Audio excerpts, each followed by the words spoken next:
Well, when I take a look around here, all I see is darkness and clouds and rain and scudding this, that and the other. Anyway, not for the next few hours, because we're going to be in a dreamland, aren't we? We're going to be in a complete dreamland. So, welcome. It's Paul English Live, episode 122. It's January the 15th, 2026. Welcome to the show.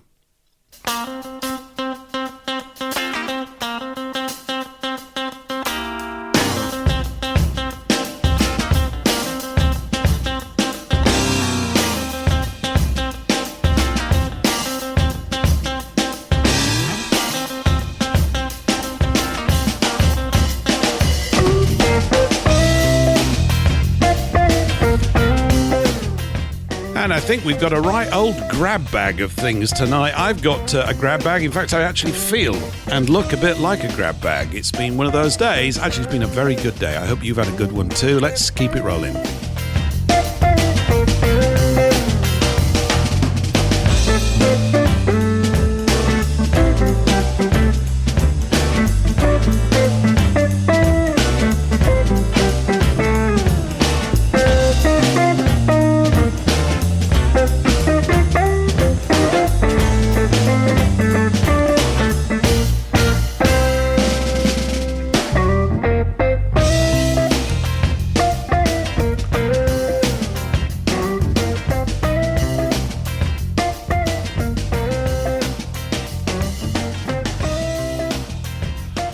Yeah, welcome back, everyone. As I said, it is Thursday again. That was a quick week, wasn't it? They're always quick, aren't they? Very, very quick. Very quick weeks. Shout out to everybody at WBN 324. We're here with you for the next couple of hours on WBN 324, as we are every Thursday evening, 8 till 10 in the UK, 3 p.m. to 5 p.m. in the United States of America. They're all getting ready to rub our noses in it on the 4th of July, and why not?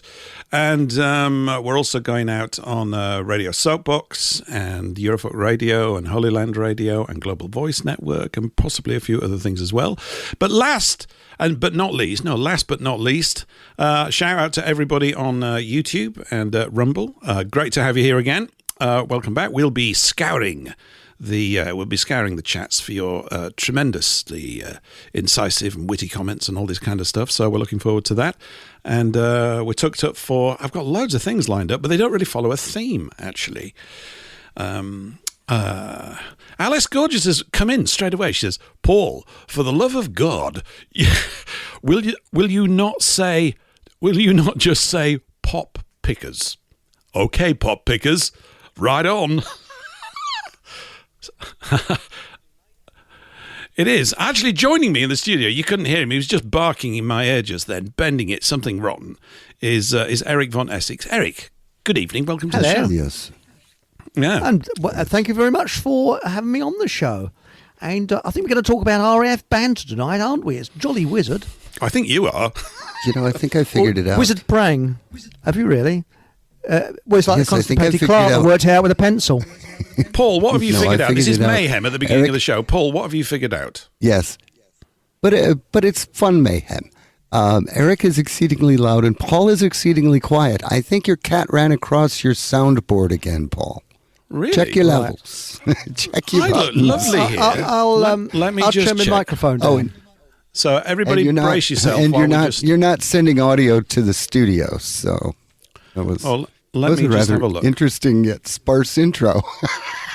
Oh no, it was no, it's all going out. Well, I'll turn myself up a bit so that you can hear it better. But I think we're all right out there. Are we in Rumble and YouTube land? Yes. Just firing Yeah, that a the little sound's more. okay. So that's all right. Eric, of Yep, course, you're is fine incredibly now. loud. He's been taking his extra loudness tablets today. I don't know what's been going on. I've just turned my mic down. Is that Can't hear you now. No, oh, yes, you can.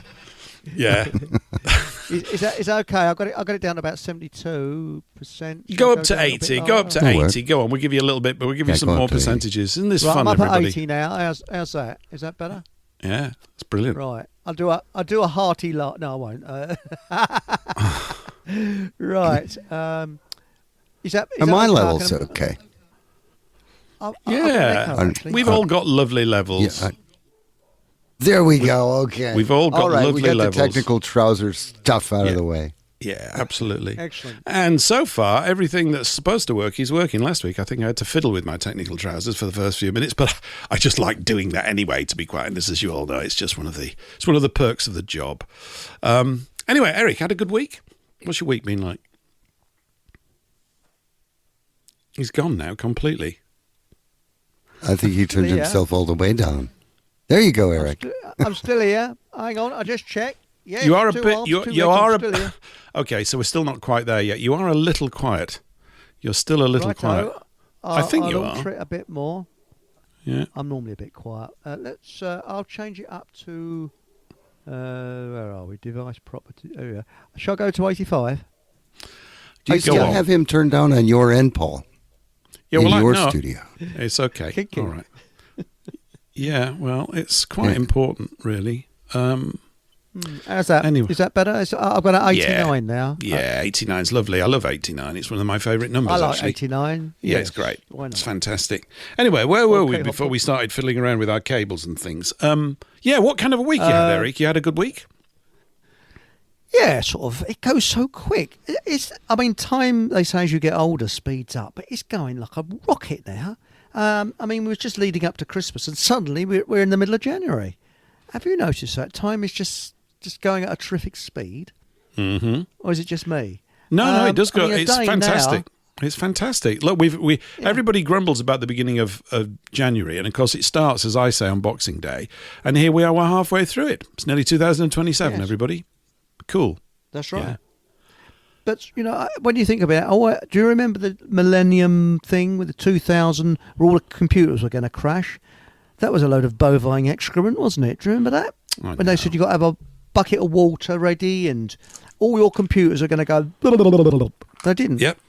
I know. Yes. I know. They didn't do that at all. It was great. Lovely. And that's right. And also, what was it now? What's happened to acid rain? Couldn't we vote on what scale we could have about the climate? Because acid rain, it doesn't exist anymore, does it? And when was it global cooling in the 1970s?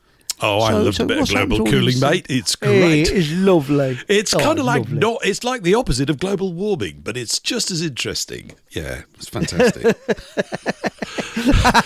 It's like I was saying last week, they took all our temperatures, all our degrees off us last week. We didn't have any, but it's been definitely milder the last few days, and it's been extremely moist. Has it not? Has it been very moist with you?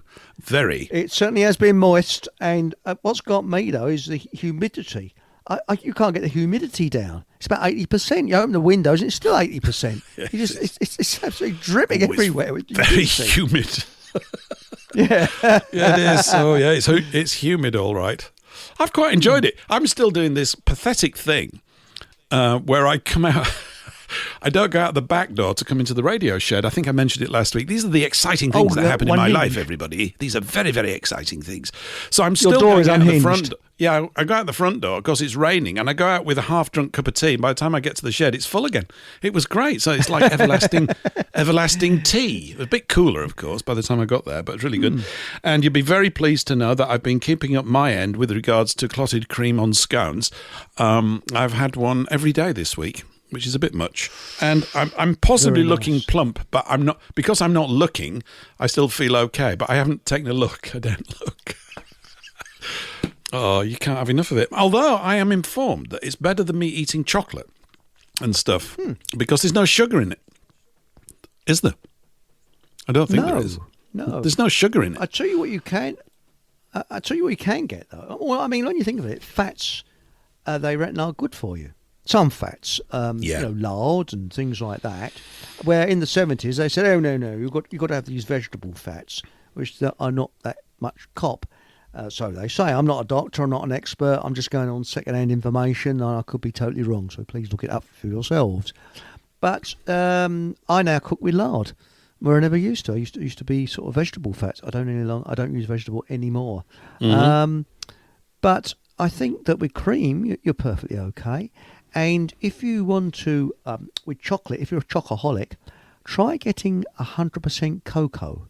Now, you can get these bars that are 70% or 75% in Lidl's and Aldi's and places like that. But there's a place that you can actually get 100% cocoa. And boy, that's nice. You only need a couple of bits of it, and it really sends you into Gaga land.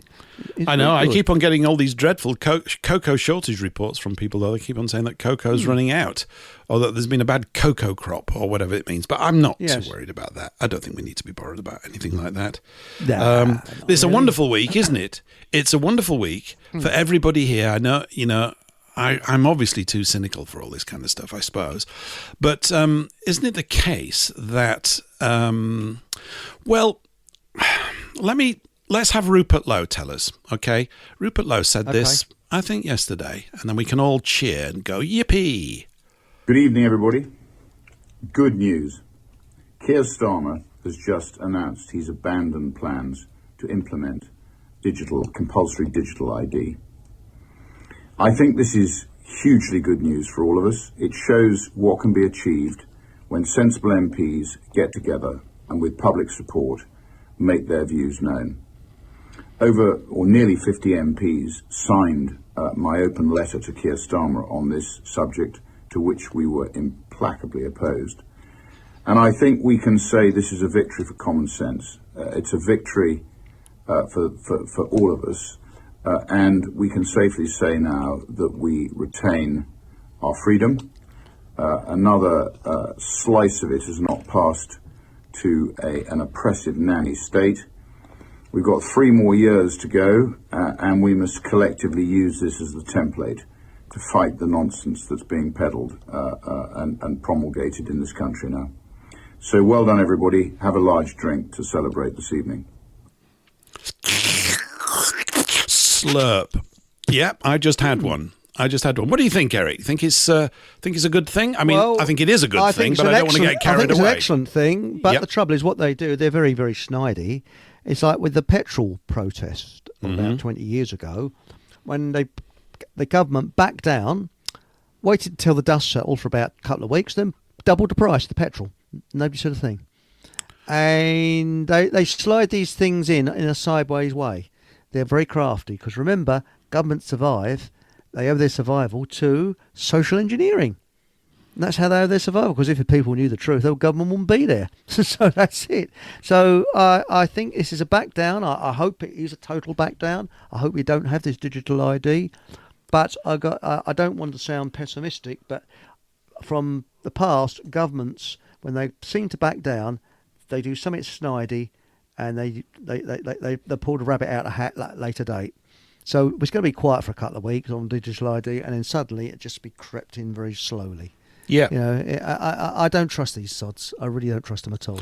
Well, I think it's a good thing, Eric. I mean, I feel slightly optimistic about it. At least it's the right sort of sentences coming out. But it's only the beginning. It's not sort of like, we're never ever going to get it. I don't think anybody even really believes that.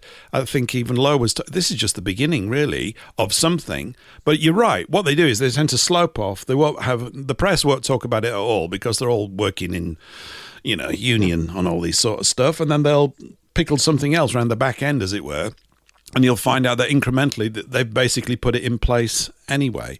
I think, but we don't want it. So, as soon as we find out it's coming up, we've got to just keep barking, I guess, and dealing with things in a particular way. But it is good. I mean, we get so... I'm delighted. I'm not naive enough to think that it's going to stay, but if it's a little moment where there's a sort of a bit of relief in this situation, which this provides, take it, without buying into the whole rigmarole that they're trying to put across, because these are slippery little weasels, these people, as we well know. It comes with the territory.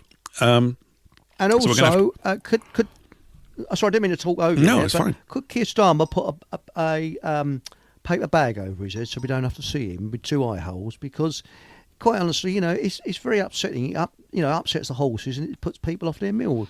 Keir Starmer comes on, doesn't it? It's not a very nice sight, is he? No, it's all a bit rough, really, the whole thing. But he's just... I don't know. He's just doing his job. We've talked about this before. I think everybody's really onto the whole thing. It's, when people say that he's the most detested prime minister, yeah, he is, if you think that he really is the prime minister. But I don't. I mean, I just he's more of a gift. He really is, because he's so transparently lacks depth or class or style or anything. He can't even seduce or persuade us with charm because he hasn't got any. He's got literally nothing. And that's obviously why he's been selected.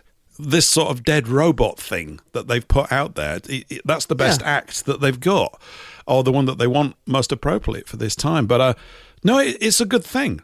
And I think maybe they're expecting everybody to know, oh, that's it, it's done. Everybody falls asleep again. I don't think so with this. I don't think anybody's going to fall asleep. I think it's going to... I hope you're right. I don't think so. I think it's like more of a wake-up call. We go, the wake-up call is, look, something has stopped that we didn't like. Right, we want more of it. That's not it, we're done. We're going home now. No, it's like, great, there's loads more that we want. You've got to give up loads of stuff. You know? Keir Starmer always looks like a man that's just sat on a wet seat. You know, with that sort of kind of half worried look. It's been raining quite a bit, concerned. Eric. It's probably been raining. You know, it's probably been outside. Was it Granny that sat there before me? Was it the dog? Is it me? You know, those sort of questions like going through his mind. He's sitting there with that sort of kind of half smile expression, not quite with it. You know, mind thinking somewhere else. But no, I don't know. I just wonder. I think he's a gift. I agree with you. Consistent, he's a gift. And consistent also, hilarity, the gift that keeps on giving. Yes. Every time he speaks, it's comedic gold. It is. And you know George Galloway, the MP, he's not coming back to Britain until he can, because you know what happened to him when he came back from Moscow. Did you hear about that? Is this recent? Is it last few days? No, yes, it's recent. I'm not watching the news anymore. I just don't watch it. Except I found it on the internet. Apparently, that internet, is that still around? Is it? Yeah. The CityNet. Yes, it was. I think it was slightly before Christmas, and he's coming back from Moscow, and he was held at the airport, with blokes with guns pointing at him. And when him and his wife were interrogated for hours, and he said, he said, he knows what happened to Dr. Kelly, and he knows what governments can do. He's not coming back, and he left the country. He's left now. I think he's in Malaysia, and he's not coming back. So interesting that he said that. Please check that out. Allegedly, I believe he said, I know what happened to Dr. Kelly. That's why I'm not coming back to Britain. So it makes you think, doesn't it? Yeah. There's a terrible message from someone, by the way, Eric in Rumble. John Possum Held says, greetings from Florida. That's outrageous. It's probably sunny there, isn't it, John? You're probably having a really nice time. We're covered in Dickensian, smoggy, rainy, wet, cold, damp January. But you know what? If it's going to be like this, it should be like this in January, to be quite honest. So we're not really grumbling. Hang on. We hope you're getting a nice tan, John. Yeah, we hope you're having a really healthy time of it. We're not cross about it at all. We think it's great that some people can still see the sun. We'll see it again. It tends to come back. It'll be fine. It'll be fine. No, it's liquid sunshine. It's sunshine in liquid form. That's all it is. Oh, smarmy git! You said 48 degrees Fahrenheit. Yeah, now you'll get banned with this, John. You've got to watch it, right? We can't have all this weather Nazism going on. This is terrible. Oh, no. It's just awful. We can't be dictated to, and we feel less than. We feel terrible now. I do. I feel really this shriveled up country with all its rain and stuff. No, anyway, where were we before we were distracted by somebody else's happier sunshine state? Yeah, I'm pleased. I am actually pleased that this has happened, but also I barely found out about it. Somebody sent me a clip that was on, there's a free rag, isn't there? Is it free or it's inexpensive in London called the Metro or something, which I'm assuming is given away on the underground. Excellent cat litter, that is very good for your cat. Cat loves that for cat litter. Mm-hmm. Mind you, I don't suppose I'm really going to see it too much on the news because I don't watch the damn thing. Why would I? It's just silly, but...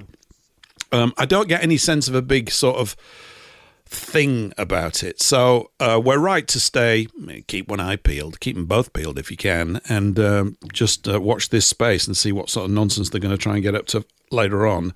But it's good. It's a good little thing, and hopefully we can get to practice. We've got about 2,000 things to knock off and get rid of. There's loads of things to get rid of. In a way, it's better. It's a good goal. That is, instead of having some great vision about how great we're going to make it, although I'm sure many of you do have visions about how things ought to be, and rightly so. if we just work to some degree on removing all the crud that's in the way, a much healthier and better picture, I feel, will present itself to us in terms of how we can go about our daily lives and all that kind of stuff. So I think that's all pretty good. I wanted to talk a little bit about today's picture for the show, which, of course, if you're on the radio, you don't know what I'm talking about, do you? And I think I mentioned a few weeks ago that I had... I'm going to go slightly nerdy now. There's no way to talk about this book without sounding like a nerd. I don't think I'm a nerd, but you never can tell. It sometimes creeps up on you. You find out you become a bit odd. Over the last 3 weeks, up until Sunday just gone, I spent that previous 3 weeks reading Lord of the Rings for the first time since, well, quite a while. I think I can't remember when I read it the second time, but it's at least 35 years ago. So it's a bit of a haul, and I read it when I was 15. And I finished it on this Sunday, and there's all sorts of things I want to say about it, not even just about that book. First of all, just about this process of reading consistently every day for like 3 weeks. There was a couple of days when I didn't do it, but it's absolutely a magical process. I just was reminded of how fantastic it can be to get immersed in a book and not spend, at least take time out from this rather exhausting world at times. And you say, oh, it's just escapism. Yes, that's exactly what it is. And it's extremely refreshing. And I do feel kind of refreshed from it. I feel calmer again, unless I didn't realize to what degree I'd become slightly frenetic with sort of consuming all the blizzard of latest news. This has happened. Someone's leg's fallen off. A tanker's been blown up. There's going to be war. All this kind of, hardly any of these things that I've perused throughout my life have ever impacted me, really. I'm not trying to say, therefore, if I don't see it, it's not happening. I know it's happening. We know something's happening anyway. But to just spend some time in a really long book, and it may be a book, listeners, that you have got absolutely no interest in whatsoever. You might think it is sort of full of pixies and elves and dwarves, and it is. It's not pixies. There aren't any pixies in it, but there are elves and dwarves and all that kind of stuff. But it's not really about that. It's not really about the form of the sort of creatures. It's about something really... It's just amazing to actually sit with a book. I mean, it's just over 1,000 pages, right? So it's a big one. And... I did shell out 40 quid on a really deluxe version. I thought, if I'm going to sit with this thing for nearly a month, I'm going to enjoy it. So it was worth it. I got. It's just a fantastic bit of bookmaking. And as you know, those of you that have tuned in before, I'm a bit of a nerd. I am a bit of a nerd with that sort of stuff, because I think when the fonts are good and the layout's good, it makes the book doesn't get in the way of you connecting up with your imagination. And I was speaking to a good friend about it. I hadn't spoken to him 5 or 6 months. It was a sort of like Happy New Year call earlier this week. Just got round to this, obviously, because it's in my head. And he was saying pretty much the same thing. He was telling me that he tried reading it to his son as a bedtime story, but his son would just sort of fall asleep inside 15 minutes, not because it's dull, but because the language is particularly rich. There's a lot of descriptive language in there. The actual land itself is really like a character in the book, the way it's described with such affection and such detail by Tolkien all the way through the book. But the nub of the story and the themes in it, it's fantastic. And although the films were good, they're very good, I think, they vary and differ considerably from the narrative. Now, Eric, to put you on the spot, I'm working on the basis that you haven't read the book and you haven't seen the films. Am I right? Correct. I've never seen. I've never read the book or seen the films. No, I'm completely Tolkien ignorant. Are you? Are you? Yes. I suppose you must be, or not fully aware of. Yes. Well, I can't really Yeah, go on. I was going to say, it's a bit like that family they found in the real wilderness of Russia, the Lykov family. Mm-hmm. I think it was in the 70s or 80s, and they didn't know there'd been a World War II. They escaped from the Russian Revolution in 1917, and they didn't know anything about World War II. They didn't even know it happened. So I'm a bit like that with Tolkien. Well, I think it would be... Look, it's a big monkey to get a hold of, so you might go, But there's so many... There's something really good about sitting with one block of work solidly. I mean, I was reading for sort of like an hour and a half each day, that kind of stuff. It does something really positive to you internally. There's circuits that we've all got in our head that are all covered in dust. And the imagination circuit, I suspect in many of us, is one of them, because we've been absolutely blasted with the sort of dopamine hit of the smartphone, for example, and the dopamine hit of the blue screens on the PCs for decades now. And we've also had a great, for those of us in this sort of space, enquirers, we've had a tremendous amount of riches, written riches to actually get into, things that are effectively contradicting the standard view of things that you received when you were in your younger years. And that has been, for me, for decades now, just, I think a thrill is true. It's thrilling to be brought into proximity with something that you instinctively know is far, far, far less wrong than what you've been given. I can't say it's all wholly accurate, because it's a bit like a never-ending process that you keep refining your views, and that's good. It means there isn't really an end. So this ends justify the means stuff is complete nonsense. It's all about means. It's how you conduct yourself, I think, on the journey. That's my take on it anyway.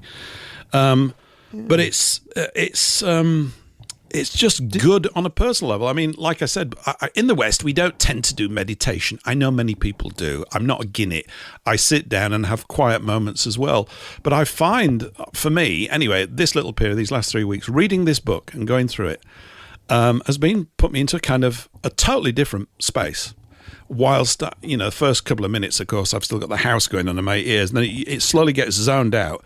And you're in a different world that you are, making up in your head, and it's an extremely powerful thing to do. And I got in touch really with that feeling I had when I was a child. I think I mentioned this before, when my mum would read me stories, or I first started to read my own stories. They are enchanting. I think that is the right word. They are. I agree with you. And your imagination, that is the most, the best thing. It's a bit like horror films. Now, Alfred Hitchcock was a genius at building up tension, but you never exactly saw the horror. You let your imagination do it, and that was the skill. Mm-hmm. And you saw the shadow of someone coming up the stairs. It's a bit like Psycho. You saw the shadows of a knife going in a woman, then you saw the blood running down the drain, but you didn't see the actually happening. You used your imagination. Mm-hmm. And Cary Grant, when he seduced that lady, the train went into a tunnel. Yes, you know what I mean? You lose that your would have been imagination. completely lost on me. That was at the end of North by Northwest, I think it was. That's wasn't right, it? yeah. With that beautiful lady, I've forgotten her name now, Eve something or other. And she's still alive. She's over 100 now. And she's still alive. It's a great film in terms of just pure story, brilliant. Cinematic storytelling. It's just.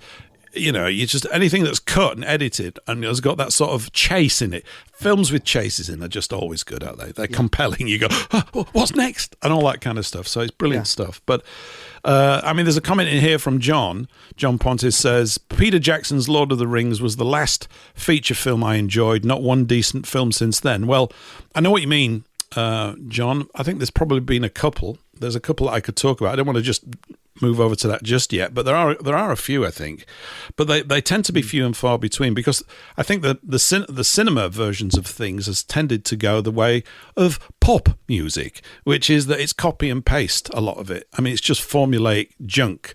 And I gave up on all these action things a long time ago. You've given up on it when you want the hero dead after the first 20 minutes because he's such a smart ass.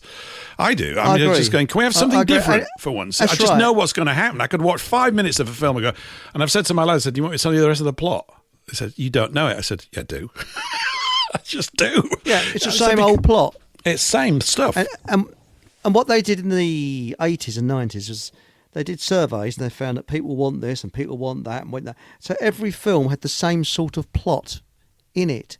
But one thing I was going to ask you is Lord of the Rings really about World War I? Because a lot of people say it is.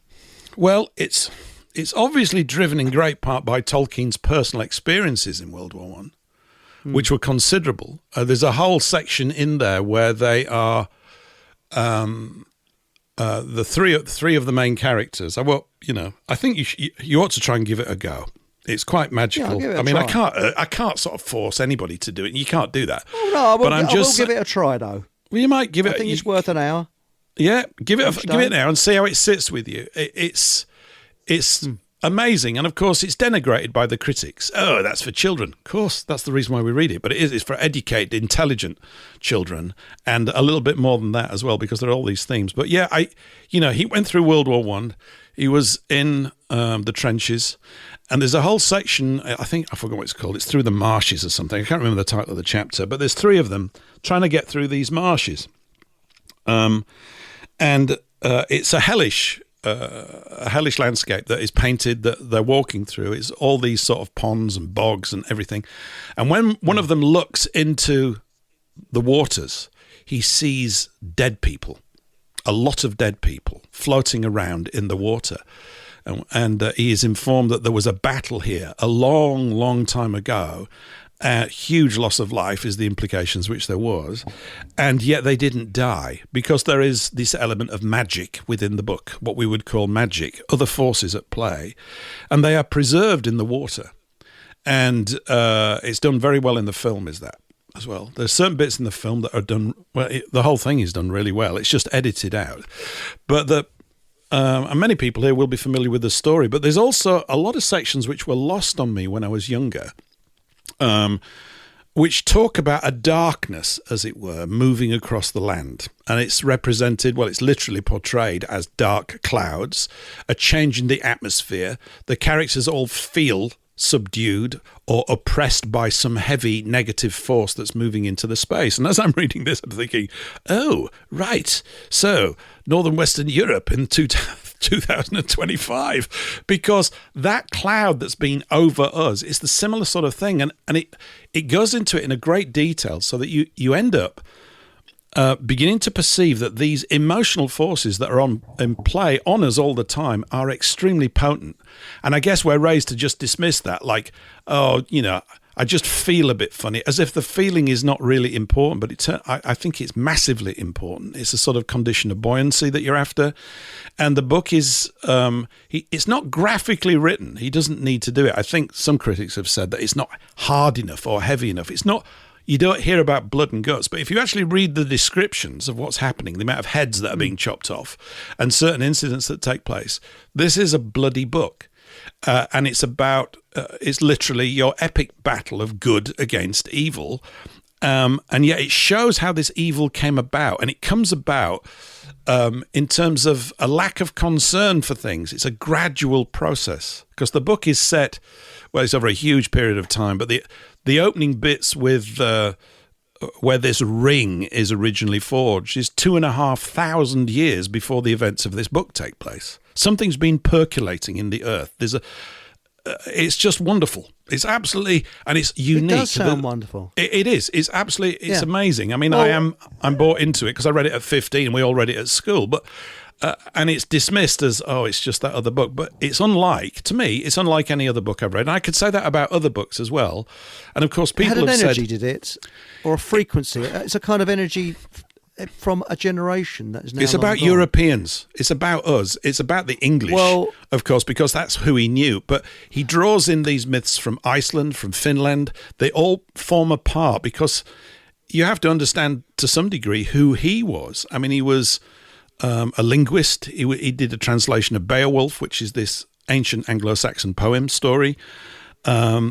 He's very, very knowledgeable. And the other thing that's another amazing thing about it, and if you go onto YouTube and you look him up, you'll find videos of him writing in Elvish. He created an entire language for the book. Right, and they speak it in the film. They had to learn this film. It's like a cross between, I'm assuming, like Celtic and Gaelic and Scandinavian. It's an amazing sounding thing. So he created an alphabet and an entire language, and he built all this before he even wrote the story. So this is a guy that was into something above and beyond just simply this particular tale. And I think he said in an interview, they said, "Why do you do it?" He said, "I wanted to see if I could write a really enormous story that would hold the reader's attention all the way through. He was keen on the challenge of that. And of course, it's a bit more than that because he's got the framework for it. But going back to your question about World War I, it's very informative because he was around a lot of death. I think there's a clip with him where there's a photograph of everybody that he went to university with. or 1912 or something like that. And he's looking at this picture and he says, there's about 20 guys in the picture, he said, there's only 3 of us made it through. The rest of his sort of year, gone. All of them. Whoa. So this is a guy that lived, and when you hear him talk, he's an extremely buoyant, incredibly fast intellect. If you've ever heard him speak, it's like a Remington typewriter at 10,000 words per minute. It's just what? And it's so clear. And he's got this sort of eager energy about him as he's describing these things. And he created all of this stuff that's now taken for granted. He basically built all this. He was the first guy to sort of do anything like this. I think there's an entire genre, of course, sprang up, the fantasy genre, but I don't buy into that. I think I know that there is one, but really this is just it's a sensationally arresting story. And when you begin to see, Eric, that it's about us, it is, and it's about other problems than just blokes running around with swords. There's tons of stuff going on in it, like the whole panoply of life is in there. He's given it. I think there's a story within a story there. You can read between the lines, because I'd like to remind the listeners of what Edward Grey said. He was the first Viscount Grey of Falodon, and he said at the beginning of the First World War, the lamps are going out all over Europe. We shall not see them lit again in our lifetime. Mm-hmm. And he was spot on. And that I remember when I was at school, a teacher told us that, and that went through me, and I've never forgotten it. And he was so right. And I don't think those lights have come on since 1914. I really do believe that. I think he was spot on, that bloke.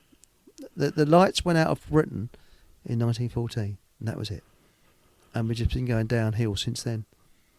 So, there's all sorts of things. It's like, whenever we look at battles and things, which are the sort of the pinnacle of all this human energy over a few days or a few years or whatever it may be, it's what I'm particularly intrigued about, what caused that point to come about. There are all sorts of influences that are greater in a way than the sort of petulance of the leaders or whatever it is.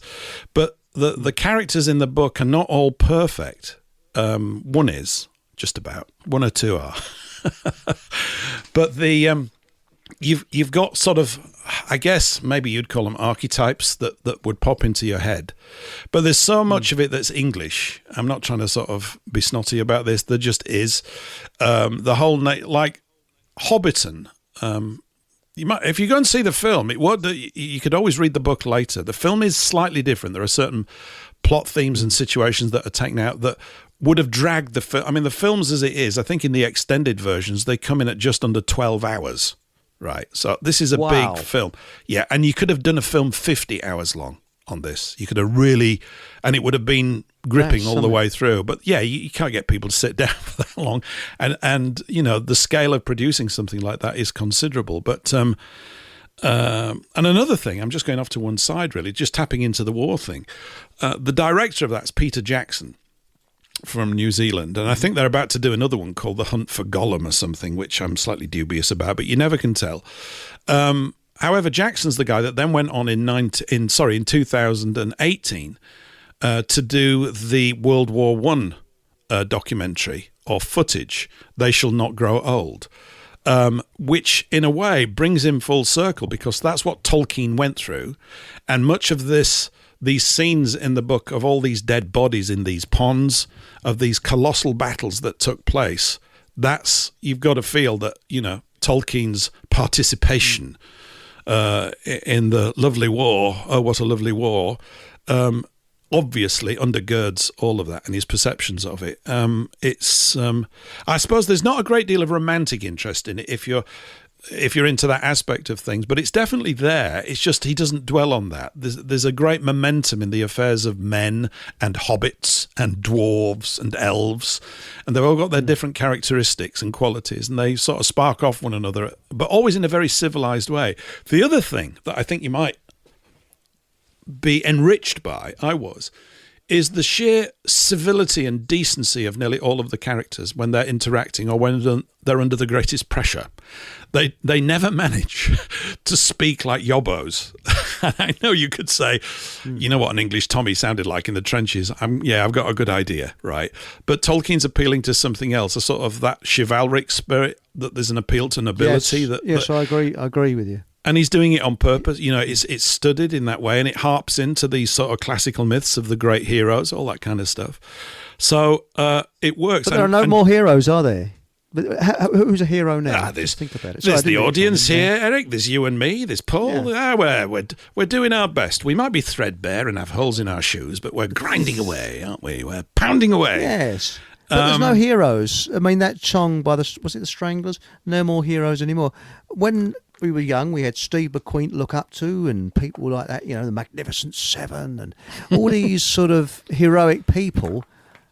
And there's none now. I don't know of any heroic people that people look up to. Well, I think the film industry went into the anti-hero mode because it was cool, wasn't it? It's a bit like dystopian movies. Everything's bleak, everything's grim. It's the foul-mouthed anti-hero that we're supposed to relate to. So the idea of leaders or commanders absolutely having mastery over themselves, which is really what it's all about, isn't it? Self-mastery. Yes. And this what I assume, you know, is part of inspiring troops around you in divisions and platoons and things, that there's one guy, Major Wilson, or whoever it is, right, who absolutely does not buckle at all, sort of inside. On the inside, he doesn't buckle. And that's a massive sort of strength. And, yeah, anyway, I haven't even got round to talking about the chapter that I really wanted to talk about in the book. So many people would be familiar with the plot. There is, and it's a fantastic plot. It's just, when I was reading it the first time through, I thought, this is just so engaging. It's brilliant. Basically, and I'm not ruining it here because you'll find this out in the early parts of the film or the page, there are these rings that are made and given to the dwarves and the elves and the men, with which the will is in these rings. They wear them on their fingers to govern nobly, is the assumption, the people of their own races, the humans and the elves and the dwarves and so on, right? But none of them are aware that there is one controlling ring held by the baddie, right, on purpose, which controls all the other ones, and therefore a reign of terror, darkness, a domination of all life is really what he's into. The interesting thing about him as a backstory is that he's actually sort of a fallen elf, I believe. But I'm not gone into all that kind of stuff. But it shows you how a good character gets twisted away. I read something somewhere that the intentions, like all of them, are good to start off with. But when they can't get their way, certain individuals, they go over to the dark side to tap into Star Wars. But it's not just Star Wars. It's all sorts of things. So that's your avert.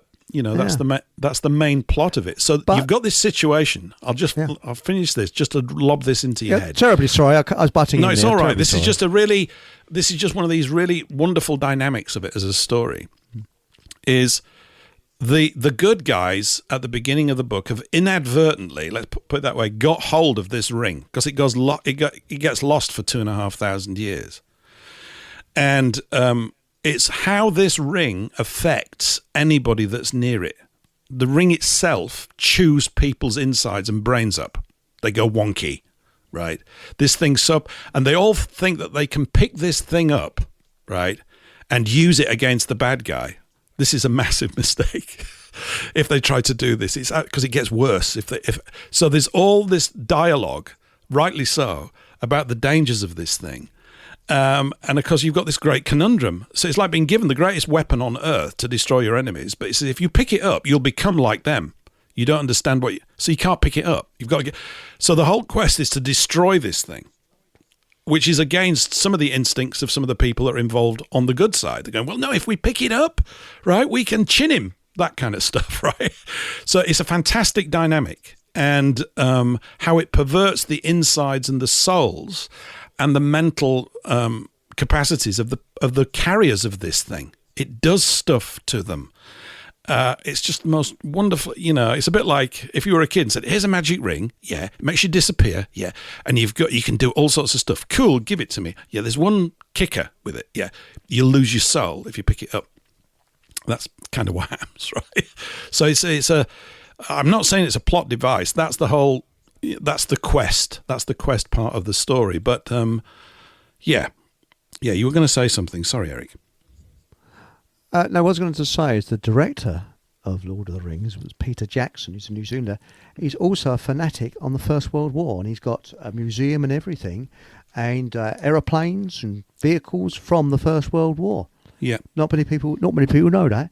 And I just wonder whether he got that from the Lord of the Rings. Who knows? But he's absolutely fanatic on World War One and a leading expert on it. Mm-hmm. Maybe it's just a common field of interest or something. Yeah, well, we've not done a great deal on World War One. Not that I want to just plough into wars all the time. I've got a poem here that I was going to try and read out, but I tried reading it out today and I can't read it without breaking up, so I'm not going to do it.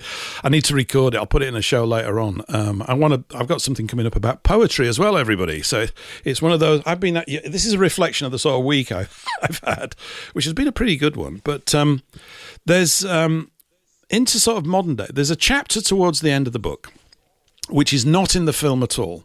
Right. The main story is basically concluded. I won't tell you how it works out. It's in all cases, it's not the actual result of the story. It's how the things work out is the fascination. But towards the penultimate chapter of the entire book is called The Scouring of the Shire. And it's as appropriate for our situation as just about anything I could think of. I was going to record it, and I looked at the length. It's going to come in at about 45 minutes. I thought it's too long to stick in the show, but I might record it and just stick it up as a little audio snippet from the book. I think somebody has done a full audio book of Lord of the Rings, but of course it's monstrously long, and I'd prefer to read it myself because that's just me. It's not that I don't like audiobooks, but for something this big, I would prefer it. But The Scouring of the Shire, Eric, is about... And it's a bit like the troops returning home from World War I or World War II. And they go back home. The Shire is where they're from. And they go back. And when they get there, they find that in their absence, the place has been taken over by thugs. It's in a right mess. But the really interesting part about it, from my point of view, as I was reading through it, is all these decent people, hobbits they're called, right, who are about 4 feet tall, apparently. They were all pretty decent, happy, good people. And if you go and see the film, it opens up with this big, spectacular sort of happiness taking place in what's called Hobbiton, which is one of the towns in the Shire, right? And I'm telling you, you want to live there. You look at it and you go, oh, that's England in my imagination.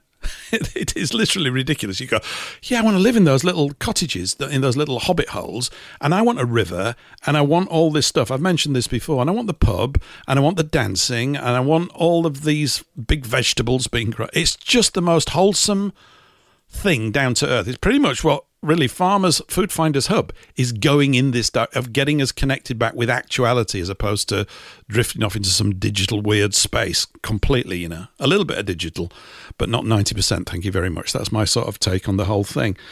And so when they return, they find that many of their friends, people that they just knew casually, have gone sour. Let me put it that way. They're not in a good way. In fact, they're rather hostile towards them. They have no idea what they've done. They come back strangely dressed, a bit like troops coming back from combat. Yeah, they are changed because of it, just as all troops are that come back from combat. And they find that when they're wanting to come home for a bit of peace and quiet, they can't even have that because their home. Some of the homes have been literally smashed and bulldozed down, and they don't have bulldozers, but taken down. And factories are starting to go up. And this was Tolkien really talking. I mean, the book is very much. A homage to pastoral beauty. The way he lovingly describes trees and woods and forests and sunlight and water and rivers and fountains, you sort of fall in love with. He's so in love with it that it makes you fall in love with it. You begin to see it a great deal through his eyes, I think, which is a good. Obviously, that's the reason why, one of the reasons why it's written, why he wrote it. But The Scouring of the Shire is worthy of anybody's because it really describes our plight. It shows you how people cleave to whoever the biggest bully is. People that were actually good and were your friends beforehand, they lack courage. And when they arrive there, this small group, there's only 4 of them, they arrive back there, but they are changed. They're not the naive people that they were when they set off, they're battle hardened in so many ways, not least of which is psychologically and spiritually. They're extremely resilient and have a demeanor about them that makes them stand out. They are changed completely, and this is recognized. And they realize that they've got to basically set fire under this thing, or set fire to those that they used to love, right, to wake them back up. Because they've gone into the darkness, and the whole place is being run like an administrative state. Hello, and I know it seems pretty obvious, but sometimes reading the pretty obvious is really good.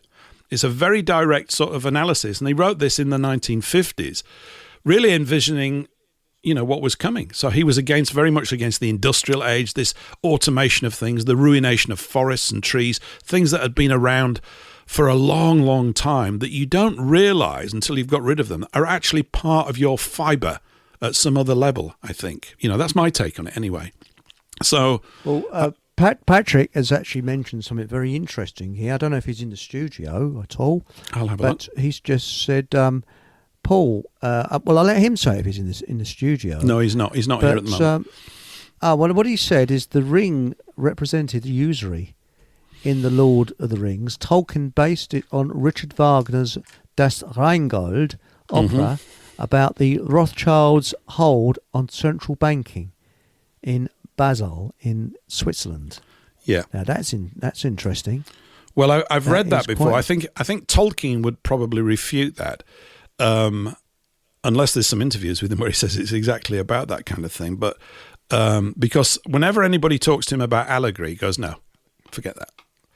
But the thing is that I think that the mythical tales, the reason why they stand so long and tall is that they've got these ancient truths and issues in them. Again, and this is why they become compelling reading.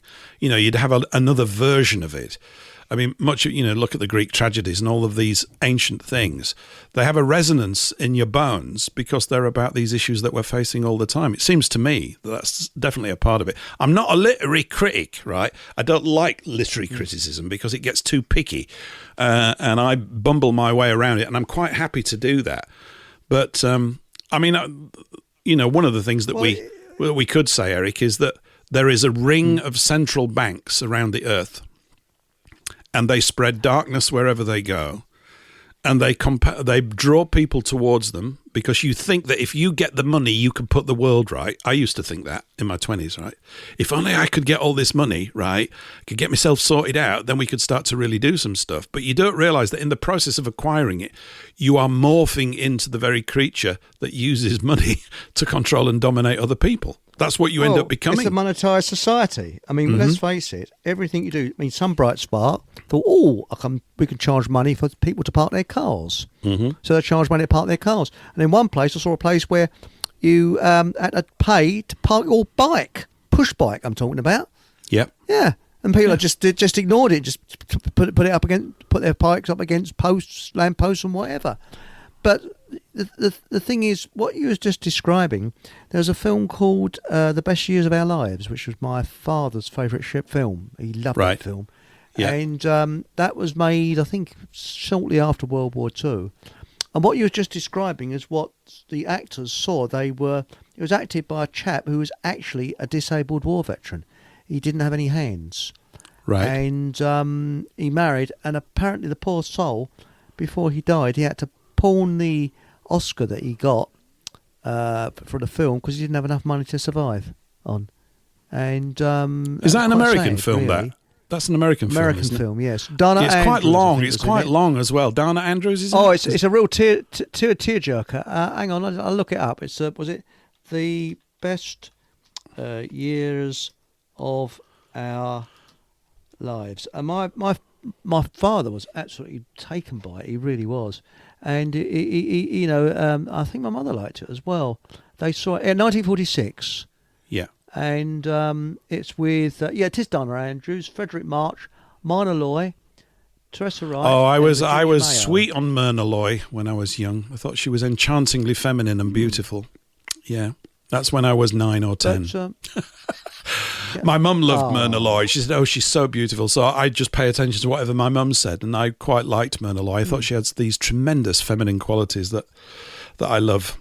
So there you go. Women yeah, were I'm an old feminine fart. then, though, weren't they? But the They women, still men are. were men and women were All women. the gals in the chat, Yes. they're wonderfully feminine and fantastic. They're brilliant, you know. It's all in there. Yeah. We've just got to get a little bit more of it out into the world, I think. Well, not me. I can't do anything about it. But, you know. But I think the bloke with the hooks for the arms, I'm not sure whether he was an actor or not, or whether they got him. I don't know. But Right. I know that he was in terrible poverty before he died. And, you know, I think there's a lot of these films that are forgotten about now because that generation have gone.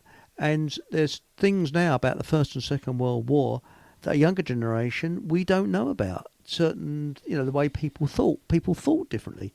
There was a different atmosphere. I mean, I don't know whether you felt this, but in 2020, when the lockdown started, did you feel a strange atmosphere coming over the entire country? Because I did. And I just wonder if anybody else did. It was a cloud of darkness. Something. It was. It was Yes, darkness. it was. And Yes. finding the language to describe it is important that we do that because then you can transmit and communicate them to your grandchildren if we're fortunate enough to see these toddlers, little ones running around. I hope we are. I think we will be, actually. It might not be in the numbers that we want, but nature finds a way that, you know, all their best laid plans always go down the toilet because that's where they came from generally, but they cause an awful lot of havoc while people buy into them and get seduced by them. But I think, I mean, just coming back to the banking thing and the usury thing, and there's definitely a very strong analogy with it. You know, like I was saying, the ring is all this power. If you get it, you can sort things out, right? The money is what we know. The money system is where all the power lies. But it's so perverted the behavior of us all in the world and turned us into effectively junkies. We're like monkey junkies, money junkies. Yes. Maybe we're monkey junkies as well, but we're certainly money junkies, not by choice, but by circumstance. It's been brought about so that, like I've said before, you know, we talk about it here, you need more money next year to get the same hit, just like a drug addict. I need more. I got to have more, right? Yes. And it's designed that way to keep you compelled running around in the hamster cage and never looking up. And people go, well, I can look up and do things. Yeah, not consistently, not for all your life. And you don't realize that there's a shadow in your life until you begin to unpick it. And it requires an awful lot of effort, particularly as you're surrounded, as it were, by those people in the Shire that have gone over to side with the bully.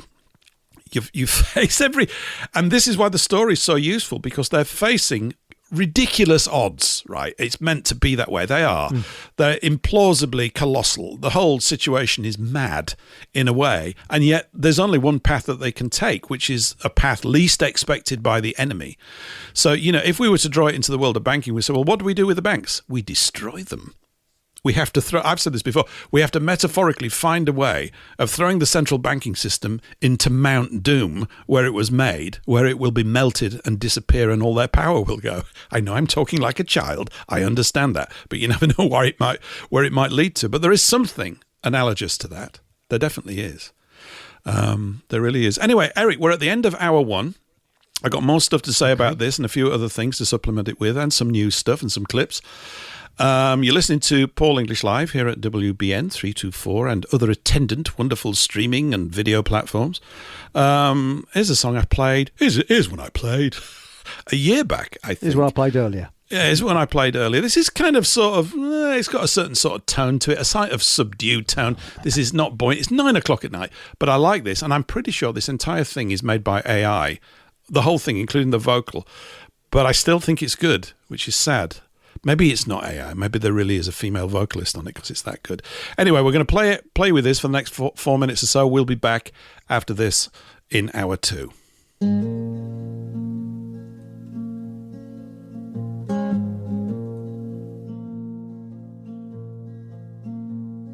A wooden world, a creaking hold. The sea was vast, my hands were cold. Mother's hum, a trembling sound. Father's warmth, nowhere to be found. The Winthrop sails, they groaned and swayed. A child's small heart so afraid. His cough was sharp, it cut the air. The fever burned with no spare. They spoke of faith, of promised land, but I just held his fading hand. Lost to the deep, he's gone, he's gone. My father fell where waves move on. They cast him down, no grave to keep. I see him sink in endless sleep. Lost to the deep, I'm left to weep. A child alone where memories creep.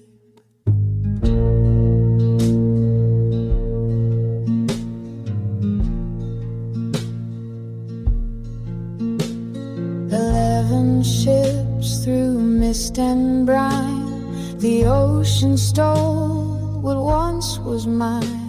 His story spun of hills and streams, now drowned in dark and sunken dreams. I pressed my cheek to salt-soaked beams and watched the world through tearful seams.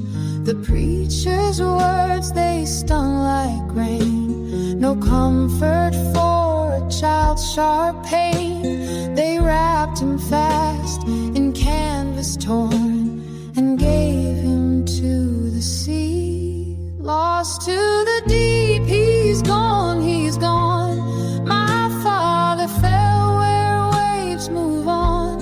They cast him down, no grave to keep. I see him sink in endless sleep. Lost to the deep, I'm left to weep. A child alone where memories creep. I see his face in every wave, a ghost no shore could ever save. The water's cold, it holds him tight. A shadow lost to endless night. Oh, Father, do you hear my cry? Your girl still dreams of your sweet smile. Lost to the deep, he's gone, he's gone. My father fell where waves move on. They cast him down, no grave to keep. I see him sinking endless sleep. Lost to the deep, I'm left to weep. A child alone where memories creep. The sea's a thief, it keeps him still. Its whispers haunt, they always will. A little girl with eyes like stone carries grief for what waves have stolen.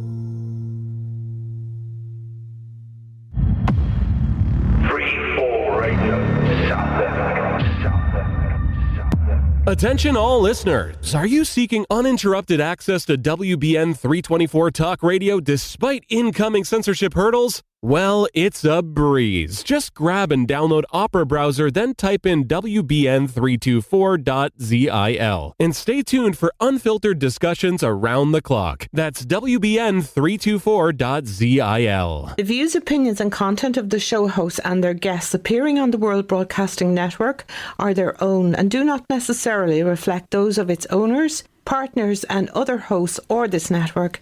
Thank you for listening to WBN 324 Talk Radio. Yep, thank you for that. Welcome back to Hour 2. Shout out to everybody. I don't know what you think about that tune. I found it really rather haunting and melancholy, and I'm a bit of a sucker for melancholy songs, actually. They're very... they cut through, don't they? And I'd love to know who... I'm trying to hunt down who made it. It goes under the name of Huntress. Is the author or the writer or the performer of the song. I don't really know, but I'll try and get to the bottom of it. It came out about 6 or 7 months ago on a platform, which I can't remember, and I just was saying, oh, I'll have this, so I've just kept it. But it's not out on a label or anything like that. You won't find it on Spotify, so I guess we're all clean with that one. But yeah, If that's the level of alternative music out there, then we've got nothing much to worry about, I think, whether that's your cup of tea or not. So, you still there, Eric? Everybody still there? Or has everybody gone? Oh, everybody's left me. What's gone on? Let's have a look.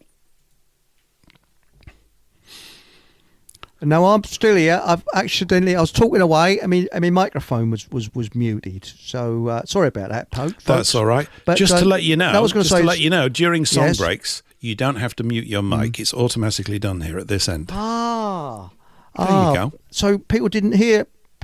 So that's good. I'm very Thankfully, pleased about no. that. Thankfully, they didn't hear that. It no, would have been a bit of an no. atmosphere killer, although an atmosphere former, but in a different regard. Yes, absolutely. But I was going to say is that Nimble Horse said something very interesting in Yes. chat. Hi, Nimble Horse. where are we? I know Nimble Horse from long just time trying back to- with Pastor Eli James, so it's good to have him here. Yeah.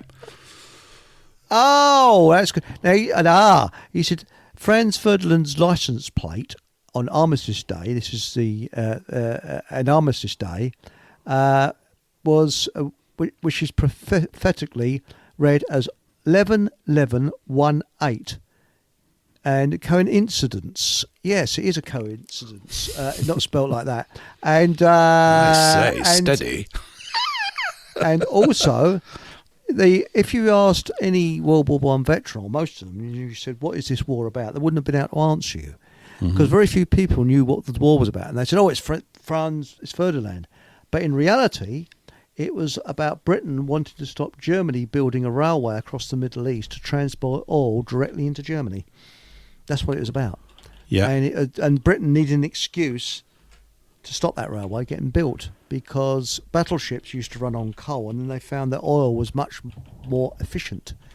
And Germany was industrialising quicker than Britain, and Britain did not want to be outgunned. Hence the reason that they wanted the no oil to go into Germany, and that railway still featured heavily in World War II as well. Mm-hmm. So there we go. So that's the real reason, and also the real reason why World War One ended, which again is hidden, is because the French army mutinied en masse, and so did the German Navy. That's the reason the World War One ended. Mutiny. Seriously. Yep. And Britain, well, Of course, there's it a should monarch never have called got. mutineer. It should never have got started. Of course, as we keep talking about with all of these things, they should never have got started. There's something about World War One that's just wretchedly disgusting. I mean, they're all bad, but it's almost as if let's just get the best men from all the place, stick them in holes in the ground for 4 years, and make them blow each other to bits in the most gruesome, horrific, mindless way you could possibly think of. It's just this. It's literally like an abattoir. But it's officially foul. It is. But sorry, I didn't mean to talk across you. fine. But officially it started in 1914, but unofficially started about 20 years prior, because everything in the press, if anything happens, they would hype it up that it was German infiltrators and things like that, so that by the time 1914 came along, people were chomping at the bit to have a go at the Hun. And it was all stirred up by the press. And I wonder who owns the press. Anyway, that is basically that's how they got people falling over themselves to enlist to go onto the trenches. One of the reasons. There are several others. But people were actually hyped up. It was social engineering then. And just think how good the social engineers have got now. And as I've said, social engineers can get... They're people rubbish, to do Eric. anything. They're rubbish now. Do you know why? Because we're onto them. We're probably the first generation in considerable numbers that have approached the situation from looking at the psychological warfare that's been waged upon us. Prior to this, it wasn't really thought of in that way, was it? People didn't use the word, they're waging psychological warfare on us, we're being socially engineered. Nobody said that in the 60s. Maybe a few said it in the 60s and the 70s, but not that many. And, of course, you could say that maybe the 60s, 70s and 80s weren't that bad. I mean, of course, it depends what news reports you want to go and glean. You know, they'll tell you the 1970s was awful. Well, It wasn't for me. I loved it. Sorry. It was great. And children, and when you're young, you find your own world. You're in it. You're in your own world. But of course, if someone grabs you by the collar and press gangs you into the Navy or the Army and sends you off and you end up getting blown to bits, then it's not so good. And unfortunately, for a percentage of people, that has happened. But like we've said here before, we got fortunate to be born when we were born because we were not press ganged into combat. Of course, other generations might say, well, that's why you're so wimpy. Yeah, probably. Maybe that's but I'd prefer it. I would say this, I think we're developing more intellectual and moral courage internally, and also a steadfastness to try and find a way to deal with this that does not involve picking up a cudgel and knocking someone's brains out, because it never works. It just always comes back at you, doesn't it? It seems to me that it does. It does, yes. But the thing is that we'll always have the dimwits and the wolf pack mentality, and this is Hello, what everybody. they actually plug into. I'm a dimwit, and so is my wife. Yeah, we're dimwits. We love it. We think it's absolutely brilliant. Well, you look at these adverts. Everyone's going to the such and such a sale. Well, if everybody's going to that sale, why they bother advertising it? They could sell their goods cheaper because they wouldn't need to sell it, would they? So wouldn't need to have an advert. So if everyone's going to the sale, why advertise? You're from that Clever Dick marketing agency, aren't you? I know your Yes. type. Yeah, you're working things out ahead of the curve. But you're right, yeah. There always used to be this advert that used to run. I remember going on holiday somewhere. Where was it? Great Yarmouth or somewhere when I'm about 14 or 15. And it's because you go to the cinema, wouldn't you, see Carry On Kleptomaniac or whatever. You just do it when it rained, because it will do that. If you go to an English seaside resort in the summer, you will have a day where it rains a bit. Generally, you will have one. So you go, we go there. And there was this advert that used to run about the model village. It was one of those. There's a guy running, there's a cartoon, there's a bloke running along. Where are you going? I'm going to the model village. Everybody's going, right? It was just, it was one of those wonderfully crap cinema ads that has a charm all of itself. Yes. Yeah, it's just absolutely brilliant. And for years afterwards, whenever you were running, where are you going? Model village. It became a thing. We said it for years afterwards. Whenever we're in you see your mate, off at model village, you coming? Yeah. It's like, it was awful. We didn't go to the model village, by the way. Not that they're bad things, but we didn't go. My sister, you see, she, talking about cinema, she liked Cliff Richard. I think she still does. And her friend let her down because her and her friend was going to go to see Cliff Richard, you see, at the cinema, at one of his films. So my mum said, well, why don't you take your little brother? Now, my sister absolutely hated my guts, and she did when I was an adult as well. She never liked me. Lovely. Because the first word she said when they shouted down the stairs, "It's a boy," was, "Oh, no." And she hated me from that day onwards. Anyway, my mum gave her some money, and I think it's before I started school. And I went to the cinema. I'd never been to a cinema in my life. So I was really sort of, this is interesting. And this was at a time when, do you remember when they used to give these cornets where the ice cream was very small inside the wafer? So it used to jaggle around inside the wafer. There's an era of that. You've certainly not forgotten that, have you? You've certainly not forgotten that. You're reminding me now. I think you know what's coming. Yeah. Yes. Well, no, what happened, you see, I was, my mum, with the money my mum gave her, she got me one of these chocolates or these ice creams to keep me quiet. You know, I'm there, oh, this is nice. And I was leaning forward over the seat because I was so intrigued with this cinema, and my ice cream fell out and fell onto the seat in front. There's no one sitting there. And I went, oh, no, look, my ice cream's gone. And my sister said, probably clattered me around the ear holes. You're not getting another ice cream. I've just got the wafer here, you know. Anyway, suddenly the lights started to go down, and the woman with a beautiful fur coat sat on that seat. I've never forgotten it. So it was you, everybody, was it? So it was me you. that did it. And she said, shut up. And she told my mum when I got home, so I got a clat around. I don't know whether I got a clat around the ear hole or not, but, you know, he said, look, he dropped his ice cream down the seat. This poor woman, she must have got up after the film. There's this horrible bloody ice cream stain down her lovely fur coat. I remember going to, you know, those that's better. Saturday morning movies for kids that they used to have at cinemas Yes. in the 60s? Yes. Oh, they were a riot, weren't they? Yeah, yeah, they were. That's what I was about to say. I only ever went to one, right? So some neighbour, I don't know, my mum and dad were doing something. It was a Saturday morning. They said, go with so-and-so to they're going to go see some cowboy things, right, that were, to me, chronically old and wonky. And, of course, the projector was rubbish and everything. That wasn't what I remembered. It's what you just said. We got in there, and it was just a riot. I couldn't hear anything. There were just people throwing ice. Well, small people, children, like me, because I was one as well. I was a children as well at the same time. Yeah. It was mad. I just went, I think I'm really enjoying this. I can't follow the plot, I said, boringly. I don't know what's going on. What did he just say? Bang, smash. Yeah, it was not what I was expecting. It was not what I was expecting at all. I was actually in a cinema in Royston. Now, I can say this because the Royston you lucky lad is long gone. Mm-hmm. And my sister, when she first got married, she's much older than me. She married and moved to Royston, you see. And we went to, and there was I just can't remember for the life of me what the film was. But we went down to the cinema, and it's a real old creaky cinema. It was, really old fashioned. And it's so sad it's gone. It really was, it was the centre of Royston.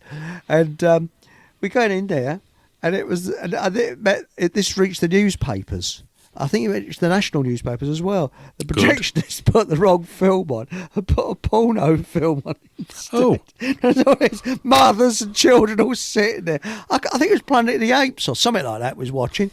And suddenly his bloody porno film came on. And you could barely tell the difference as it segued from one film to another. It's one set of monkeys replaced by another form of naked human monkeys. Well, tremendous. That's great. That must have gone down well, sitting I'm sure. there, Mummy, look at that man. Good grief. And he went on for 10 minutes. Good grief. That's your Uncle Alfred.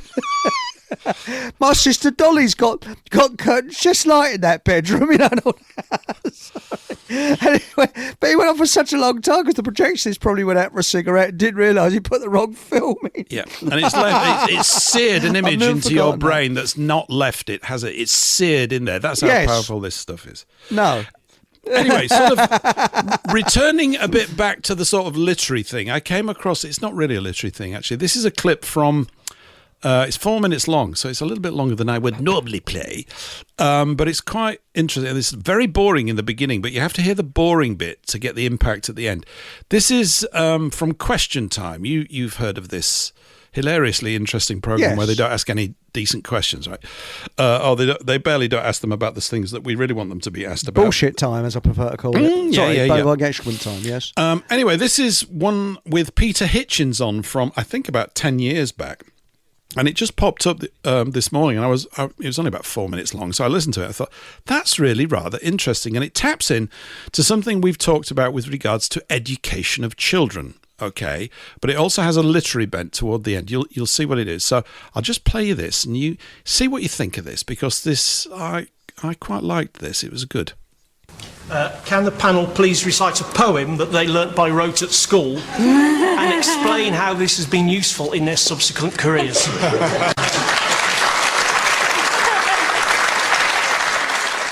I would much rather we looked and said, OK, what works? What actually is effective in teaching kids mathematics, in teaching kids to read and write at an early age? Let's look at what's effective and put it into place. Let's not, but if we're going to change this every 5 years as another government comes in, it's pretty depressing. I think, for my kids, I trust the teachers at our school in Millthorpe in Cumbria and their head teacher to decide the priorities for what my kids should learn, rather than some boffin in Whitehall I'm not going to go at Gove. Right. I think that it is not the job of politicians to meddle in the minutiae of the curriculum. I think that it is important. I think that the league tables were important. I think that it is important for parents to be reassured that children are spending a certain amount of time a week on the basics. But I think otherwise, politicians should listen to the experts, and the experts are teachers. And we have excellent teachers out there, and we should trust them. I think quite clearly, Gove in the, whenever it was, 60s or 70s, had a chance childhood that he clearly enjoyed, and he clearly enjoyed being at school. I think that he looks at our modern schools and wants to kind of somehow or other import in education that frankly is largely out of date. I don't think that learning the names of the kings and queens of England is the most important thing to learn in history. I think you need to have an understanding of why we are where we are. If you don't understand your history, you are doomed to continue to make the same mistakes. So I think you've got a lot to learn from history, not just learning the names of the kings and queens. But if you listen to Gove, that's the kind of thing that he wants, because that's the sort of thing that was being done in the schools in the 50s and 60s. We have moved on since then. The one in the front row there. I teach 5-year-olds, and we've been doing poetry, and they love exploring it, they love reading it, they love writing it, their own, etc., etc. Making them sit down and recite poems would just be a waste of my time and a waste of their time, and I would love Michael Gove to actually come into school and try and teach 5-year-olds poetry and see what he These proposals that Michael Gove puts forward. You don't want me to pass this test? Well, all right, you can spell accommodate. Okay. Spell accommodate. A-double-C-O-double-M-A-O-D-A-T. But I'll do you a poem as well, because I've been asked to. Into my heart an air that kills from yon far country blows. What are those blue remembered hills? What spires, what farms are those? It is the land of lost content. I see it shining plain, those happy highways where I went and cannot come again. And I'm very pleased. I'm very pleased that my head is full of things like that, and also lots of hymns which I remember, and I feel very sorry for anybody who hasn't had the chance to learn them. And I think it is a great condemnation of our school system that so few people, and particularly only those whose parents are rich, can actually afford to have their children taught things like that and have their minds furnished with beauty for the remainder of their lives. And to pour scorn on it and to say that it is unimportant is to declare yourself a spiritual desert. Of course people need these things, and what's more, they're a profound part of being British. If you don't know the literature and the poetry and the music of your own country, then you aren't really fully conversant with its history or its character. You've lost touch with what your ancestors knew, and you won't be able to pass it on to your own children and grandchildren. Of course these things should be taught. I wish Michael Gove actually had the power and the policies to make it happen. I really do think it would be a good thing. I also think that people particularly teachers, should not say that these things don't matter. They matter immensely. Okay. And I agree with him. I think they do matter immensely. What do you think about that, Eric? I agree with you. We've lost so much, and I mean, we was talking. Did you read that article? I think it was on your Telegram channel, as well as mine, about the guilds years ago, when we had they've looked back through the records and they couldn't find payment for what these craftsmen did, and it turns out if you joined a guild, you would be taken care of for life. You'd have a house, food, and it wasn't slavery. You could leave the guild whenever you wanted. But the idea was to become a master craftsman. And when they did away with guilds in the early 19th century, there's writings from about the 1880s saying that the level of workmanship has just become shoddy when they monetised everything. So people would spend their life putting their heart and soul into creating art works of beauty, and they didn't have to worry about money.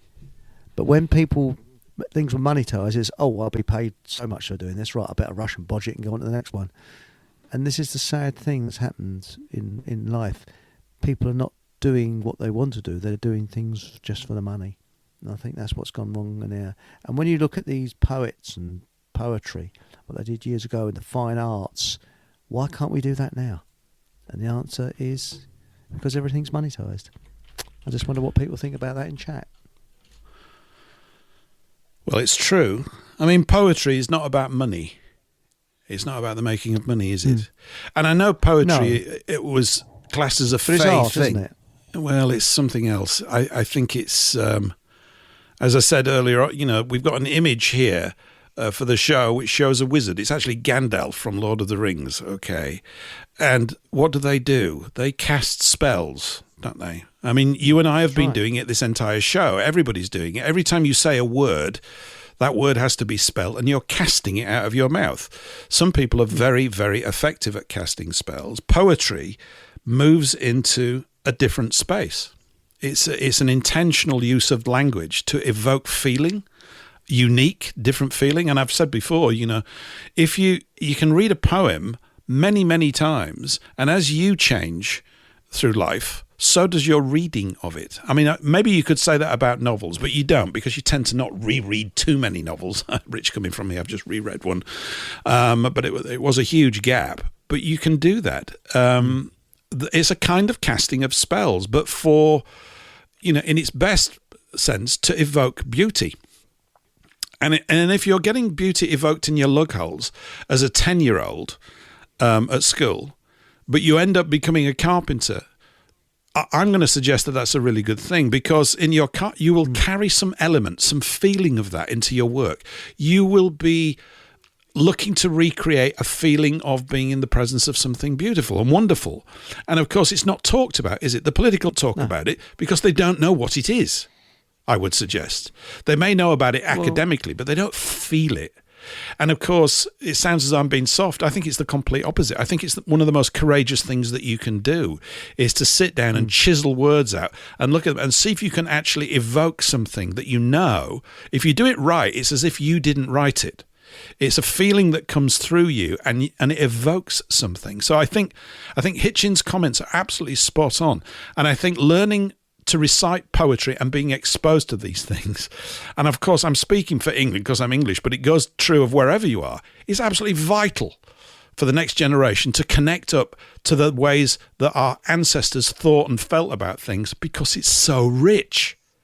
And it's rich because they weren't, to a great degree, the distracted idiot people that they have tried to make us become. We're literally buzzing around all over the place. I can't think about this. That's part of the problem. There is literally no stopping, slowing down, sort of qualitative me time. People don't invest. They go, oh, well, I'm going to go and slob out and do this. That's me time. I'm just going to watch, I'm going to binge watch some TV series. And I'm not saying that they're all bad. There'll be a few that'll be exceptionally arresting for whatever reason. And you need that. I need a little bit of it, although I don't watch TV series much like that. I'll watch documentaries, but that's just me. Everybody's got their own sort of particular taste. But I think when he said that, it reminded me the fact that I remember having to recite them at school. Stand up, you have to read the poem out. Everybody had to do it at some point during the term. And of course, when you're 15, everybody's giggling. You know what it's like, right? I can't read this. It's sissy stuff. There's that thing going on. But in spite of that, just by being forced to do it, everybody begins to detect that it's not sissy stuff. You begin to detect that there's something else taking place there. I think so anyway. And I was talking about a poem, which I'm going to mention. Anyway, that poem that he read out, very brief, wasn't it? It's by A.E. Houseman from a booklet called The Shropshire Lad, which is a grand title. It sounds earthy and grand, doesn't it? Yeah. The Shropshire Lad. It's great. Dennis Potter put it into one of his plays. Now, Dennis Potter was a playwright over here. And it's called Into My Heart, an Air That Kills. And it's only 8 lines. That's all it is. It's an 8-line poem. But he remembered that. And there's, at one point, I could recall The Raven by Edgar Allan Poe, but I haven't done it for about 3 years now, so I'm sure it's gone out of my head. You have to do all these things. I think I was mentioning the other week when we were talking briefly about Shakespeare. How on earth do those actors remember all those lines? Well, Larry, it's like this. I don't know how they're... Yeah, if you look at the language and everything, go, oh boy, this is going to be a challenge, And because there's some bugger in the audience picking, you got that bit wrong. That's all the people, half of the people are there to tell you where you missed a line out. Shit, because you're going to do it from time to time. It's just such a huge amount of verbiage. But there was another one that I wanted to just mention. Look, I'll have a go at reading this. I'm going to just try and take my... You didn't expect this, did you? Poetry on a Thursday evening at 9:30. What's going on? This is amazing. This is from World War I, right? It's an amazing thing, and it addresses very much themes that we talk about here. It's called Dulce et Decorum Est. That's from a Roman playwright, Horace. That's the title of the poem. It's by Wilfred Owen. who many people will have known. Let me try and get through this. It's quite a thing. It's all about World War One, Eric, so it's spot on. He goes this. Bent double like old beggars under sacks, knock-kneed, coughing like hags, we cursed through sludge. Till on the haunting flares we turned our backs and towards our distant rest began to trudge. Men marched asleep. Many had lost their boots, but limped on, bloodshod. All went lame, all blind, drunk with fatigue, deaf even to the hoots of gas shells dropping softly behind. Gas, gas, quick boys, an ecstasy of fumbling, fitting the clumsy helmets just in time. But someone still was yelling out and stumbling and floundering like a man in fire or lime, dim through the misty panes and thick green light. As under a green sea I saw him, drowning. In all my dreams before my helpless sight, he plunges at me, guttering, choking, drowning. If in some smothering dreams you too could pace behind the wagon that we flung him in, and watch the white eyes writhing in his face, his hanging face like a devil's sick of sin, if you could hear at every jolt the blood come gargling from the froth-corrupted lungs, obscene as cancer, bitter as the cud, of vile, incurable sores on innocent tongues, my friend, you would not tell with such high zest to children ardent for some desperate glory the old lie, Dulce et Decorum Est. That's a poem for you. Certainly is. Mind you, I've got one that I memorised when I was a kid, and it's a bit of a tearjerker. And it's. Would you like to hear it? I do this completely. I'm bracing myself, Eric, for something. Right. Yes. Maverick prowls had rumbling bells that thundered through the night. It shook the bedrooms all around and gave the folks a fright. The doctor called, he was appalled when through his stethoscope heard the sound of bang hounds and smelt the archery smell of smoke. Is there a cure? The higher the fewer, the doctor said. Then turned poor Maverick upside down and shoved him on his head. And so, my friends, this is the end, a warning to the few. Beware of doctors till the end, or they'll get rid of you. That's by a very famous poet, Spike Milligan.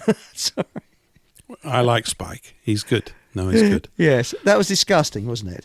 Yes. Well, sort of. Yes, that was from his silly verse, I think it was, one of his things. I used to read all these books. I was a Spike Milligan fanatic one time. And I still miss him. I think he's one of the funniest people around.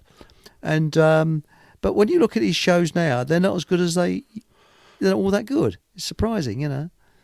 Everything's got its time, I think. Everything is sort of alive when it comes out and has its period, and then tastes change, don't they? You go back and look at, say, films that were made in the 30s and 40s, the editing or the cutting is so slow to the modern visual bombardment thing, you know. Although you can go and look at films that are cut low and long, as it were, like Lawrence of Arabia, and you're drawn in because there's something else going on other than just the filmmaking. Not that I'm a massive fan of that film.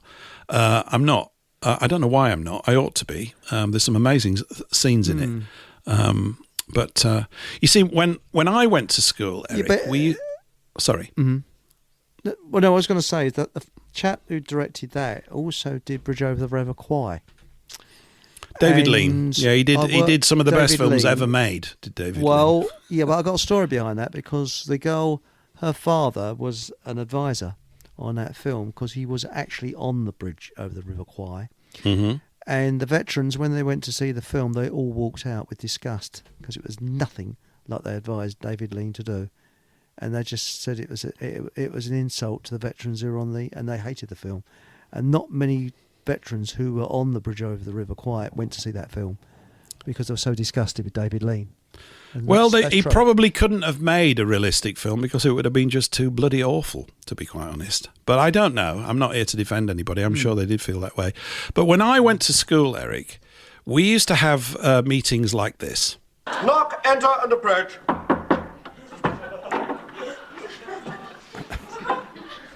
Right. It's come to my notice that certain boys have been running a unit trust-linked assurance scheme with fringe benefits and full cash and endowment facilities. Apparently, small investors were attracted by the wide-ranging portfolio, and that in the first week, the limited offer was oversubscribed 8 times. It's Tidwell's idea, sir. Shut up, Stebbit, I haven't finished. Oh, by the way, congratulations on winning the Italian Grand Prix at Monza. Thank you, sir. Shut up. Now then, this sort of extracurricular capitalist expansion has got to stop. I made it quite clear when Potter tried to go public last term that these massive stock exchange deals must not happen in big school. Is that clear, Balderston? Yes, sir. Owen Balderston, next time you do a panorama report on the black ghettos, you must get an exeat form from Mr. Dibney. Shut up and stop slouching. Now, the reason I called you in here today is that my wife is having little trouble with her waterworks, and I think she needs a bit of attention. Now, which one of you is the surgeon? Come on, I know one of you is. Now, which one is it? Ah, Tidwell. Good. Well, I want you to cut along, have a look at the wife. Oh, sir, why did you ask Stebbins? He's a gynecologist. Oh, you rotten stinker, Tidwell! Is this true, Stebbins? Are you a gynecologist? Yes, sir. Right, just the man. How much you charge? 30 guineas, sir. Excellent. Right, I want you to go along, see the wife, give her a full examination, let me know the results by the end of break. And don't pick your nose. So that was just like our school, Eric. I didn't train to become a gynecologist. School, yeah. It was, unfortunately, I feel a bit missed out, but yeah, I thought I wouldn't mind being at a school like that. That's great. And all headmasters should be like Michael Palin. Absolutely like that. Thunder. Absolutely get them. So stop picking your nose, lad. Right, which one of you is the surgeon? Do you see the one with Rowan Atkinson? What was that one? He's reading out... what was it? When you read out in the morning, And what was it? When you went to school, they would always read out everybody's name, didn't they? There's a name for it. I can't remember the bloody name of it. And they're all the different names. Have you heard that one with Rowan Atkinson? Yes, and they're all being read out wrong. Yes. Yes, right. Absolutely. Register, that was it. They read the register. And what is it? Herpes. Herpes? Was it next time the headmaster catches herpes in the corridor, there'll be big trouble. Yes. Yes. And that's another thing. What's happened to herpes? We don't get that anymore, do we? I don't know what you're talking about. I never got it. Well, in the late 70s... I'm sorry, I'm terribly sorry, but it's all a little bit sordid for this sort of show. There was a huge hoo-ha about herpes. You got to be careful. Then AIDS came along and herpes disappeared. And everybody worried about AIDS. And then after AIDS, it went on. And then we got the lockdown in 2020. But they were the early days of medical fears. So does anybody remember that? Late 70s, You probably don't remember that, Paul. No, I don't. You're a bit too young, yes. I'm very young, and I was also very, very naive, and didn't want to know about such sordid unpleasantness and awful horribleness. So no. Yes. Yeah. Oh well, that's life. Yes. Oh well, that's life. Yes, the 1970s and all that kind of stuff. What else in the news? What else in the news? Let me have a look in my clip bin, because there are certain things. Oh, I've got an enormous clip with Enoch Powell, but that will probably result in me going to prison. No, it won't really. I'm just being a little bit silly. I got this. This is another little clip that came rolling through from... this is a woman called Jane Hutt, who's a minister of the Welsh government for Labour. And she said this recently. Jane Hutt, from the Vale of Glamorgan. Gentlemen, brace yourselves. Are Senedd members here interested in what this expanded Senedd looks like in 2026?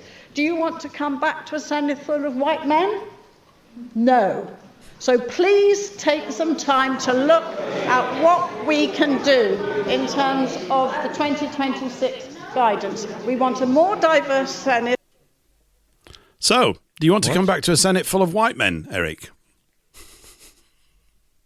Unbelievable. The word treason doesn't... It's only 20 seconds. Let's play it again. Listen to her again. This is just really... this is just sign of the times, or, Are Senedd members here interested in what this expanded Senedd looks like in 2026? Do you want to come back to a Senate full of white men? Do you? No, we don't want white men. They only built the entire nation. We don't want them. Why would we want them? Well, it's a bit like She's great. saying, Jane, we've got to give an award to her. Can't you send her something? I don't know. But do you realise that in Uganda there's too many black people in Parliament there? Yeah, I know it's wrong. Let's twiddle it round the other way round.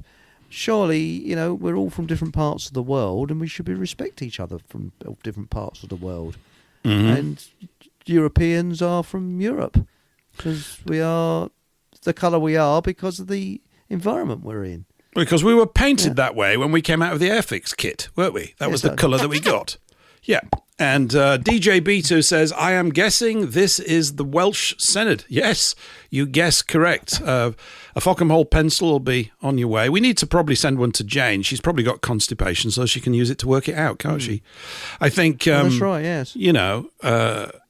It's only a small clip. Maybe we could build the rest of the show on the whole thing, really. But it's just the fact that... that it's a thought that's in her head that somehow she thinks has got sense in it. What's that got to do with anything? Is she being sexist there? I mean, are we supposed to go and complain about it, Eric, and start crying about it? Well, and all that it's but what gets me, you see, what's happening by tearing people away from the third world, having their doctors, nurses, and whatever, we're depriving those poor souls in the third world of doctors and nurses. Nobody said anything about that. No. And so-called an educated class. And what's happening? They're the people that can build the country are they're leaving, and what's happening? Their countries are now going down a plug hole. Now, isn't that racist? I think it is. It's very racist. Because it's saying, oh, sod you, we're going to have your best, we're going to have the cream, which we don't get, and you can just fend for yourselves. It works both ways. Well, I agree with you. I mean, it's thinking that's so shallow that it's actually wrong to call it thinking, I think. He said thinking about it. It is. It's not really thoughtfulness at all. There isn't any. They're all effectively echo chambers of some other sort of propagandistic nonsense that's gone out. And they're saying this, but there's a power in it because, unfortunately, huge numbers of the crowd are conditioned to behave, nodding away at this stuff. And this is how stupidity sort of builds up at a rate of knots. This is an aspect of that dark cloud. It's actually sitting in loads of people's heads. And when they open their mouths, you can just tell that there's really a great deal of thoughtlessness pouring out of their mouths. It's disrespect for everybody. Yeah, but the thing is, it's disrespect for everybody. I like people, regardless of their religion, race, or whatever. People can be very nice people throughout the world. But it is just one word, respect. We respect each other. And that is disrespect, I believe, that she's giving there. Complete disrespect. Disrespect for our ancestors and disrespect for the ancestors of people from other countries. It's complete disrespect right the way through. Have you ever been on holiday and sort of bumped into another couple, maybe from a different nation or whatever, and got on really well, or another person? Yes. And so the holiday comes to an end, and you don't turn around to them and say, right, this has been so good, I want you to come and live with me for the rest of your life. You don't say that, do you? Yeah. I mean, it's just... You're right. Because it's silly. Because it's a silly thing. Yet governments act like that all the time in terms of controlling the placing of people. And I did have an opportunity. I was speaking to someone the other day. I had an opportunity to let them know that, the idea of race and racism came up. I said, well, anybody that discusses it, if you're white, you're going to be called a racist. So I won't even worry about it. I mean, so what? It's a thoughtless comment. But I did mention to him that I am a locationist, which got a chuckle, of course. But the penny drops quick. It's not about races. It's about locations and appropriate people. It's like, I've got a certain skill set, and you will not find me tomorrow at Covent Garden at the Royal Ballet trying to get the job. I won't be doing that. Precisely. And I could argue it's against, you're not being equal here. I've got just as good an opportunity, should have one just as much as everybody else. So if the doors to everything are open to everyone, nobody would be able to build anything of quality ever. Irrespective of whatever races were involved in actually setting a thing up, it's just a complete madness. But of course, this is part of that fog that's sort of crept over the whole of Christendom, the whole of Europe, the whole of North America. That said, I see signs of it dissipating to some degree. Maybe I'm just taking too many optimist tablets the last week or so. Or it's just the space that I'm in by not having my nose stuck in it so much, because it wears you out, and you end up adopting that view that you're resisting. This is the problem with if you want to resist it. It's a problem with resistance. You're going to run out of gas before they ever do, and you'll succumb to it. It's a bit like, well, if you give me all the power, I'll sort it out. No, mate. It's the wielding of power that's the issue in the first place. That's what we don't want. We don't want anybody picking it up, really, not in this form. People dictating to your lives who have no idea whatsoever. I mean, I have got no right to come down to, I don't know, Eastbourne and knock on someone's door and say, right, I'm going to take over your life now. Right, we're going to move these people in here, do this, do that. Tell them to sod off. And this is the thing, and all this kind of isms is bullying, because I've never really met anybody that didn't like anybody from another race. I can't think I have. I've met a few ignorant people. Yes, there are ignorant people, but they're few and far between. And I think... Well, when you think about it, you're unlikely to, aren't you? In fact, you're less likely to, because you've got less in common. You just do, right? You have less. If you're not, if you don't, the people that you've got stuff in common with are the ones that you end up having a ruck with intermittently from time to time. Why? Because there's a ground rule in terms of the codes of behavior and stuff like that, so that everybody knows when someone from the same tribe knows when someone's breaching them. Rightly so, like queue jumping. Take queue jumping, for example, right? So apparently we are classed as world champion queuers, the English queue world champions for a long time. Absolutely off the charts, just queuing all the time. Not a problem. But if anybody, right, steps in, you even get little old ladies, hey, you can't do that. It's not your... Do you know what I mean? It's just a normal thing. Other cultures don't have that. I'm not saying whether it's right or wrong, but it's ours. So you've got more points of friction with your own people simply because you've actually got more in common. So you detect much more rapidly when behavior has gone askew. And you want to support, the well-being of the whole, or maybe you're just hacked off because there's only one pork pie left and this bugger he's going to get it. That's not on. And frictions, caused all those sorts of things. So you're not likely to. I just think that all these arguments that they put towards us, if they were calmly examined, sorry, I just thought I'd have a daydream there. If you get them to be calmly examined and dealt with in a mature and sensible fashion, you'd find that most of the issues that they think exist are not actually really present to the degree that they've been stressed, and that there are solutions which make complete sense for the betterment of practically everyone. It's just a matter of drawing up the rules so that, it's not really been much in my thinking recently, the whole of the migrant stuff, which means it's probably going on 10 times as much as before because they've not been putting anything in the papers about it, But it's it's the confusion around whenever people start talking about it, it's immediately heated, or it seems to get heated very, very quickly, because certain groups are, they've signed up for the white knight thing, but we're saving all these people, and you're pointing out you're not. You're actually not doing that. You're taking away their great goal. Look at what's occurring. That's it. And tell me that anybody's life here is being improved. It isn't, because nature is working against you, and it'll win. It always has. Studied history? No, they didn't teach it to me at school. Well, there you go. So it's not because the knowledge doesn't exist. It's that it doesn't exist, I think, in a prominent way in the heads and hearts of most people. It's kind of absent to some degree, don't you think? I do. Yes, it is. And I really do believe a lot of these lefties and things like that, they are mentally ill. I really do believe there is a mental illness.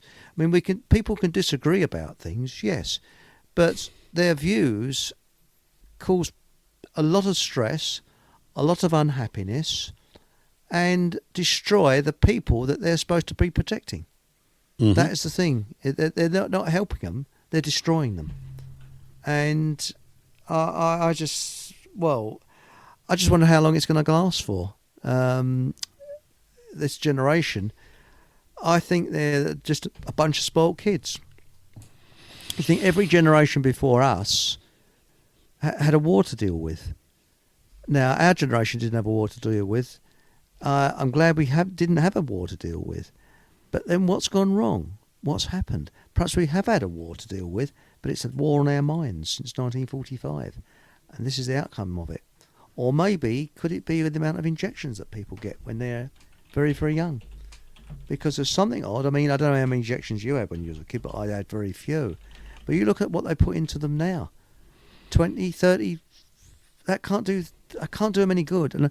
And what goes into your stomach affects your brain.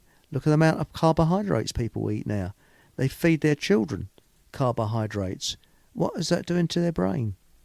So maybe that is what the cause of the problem is.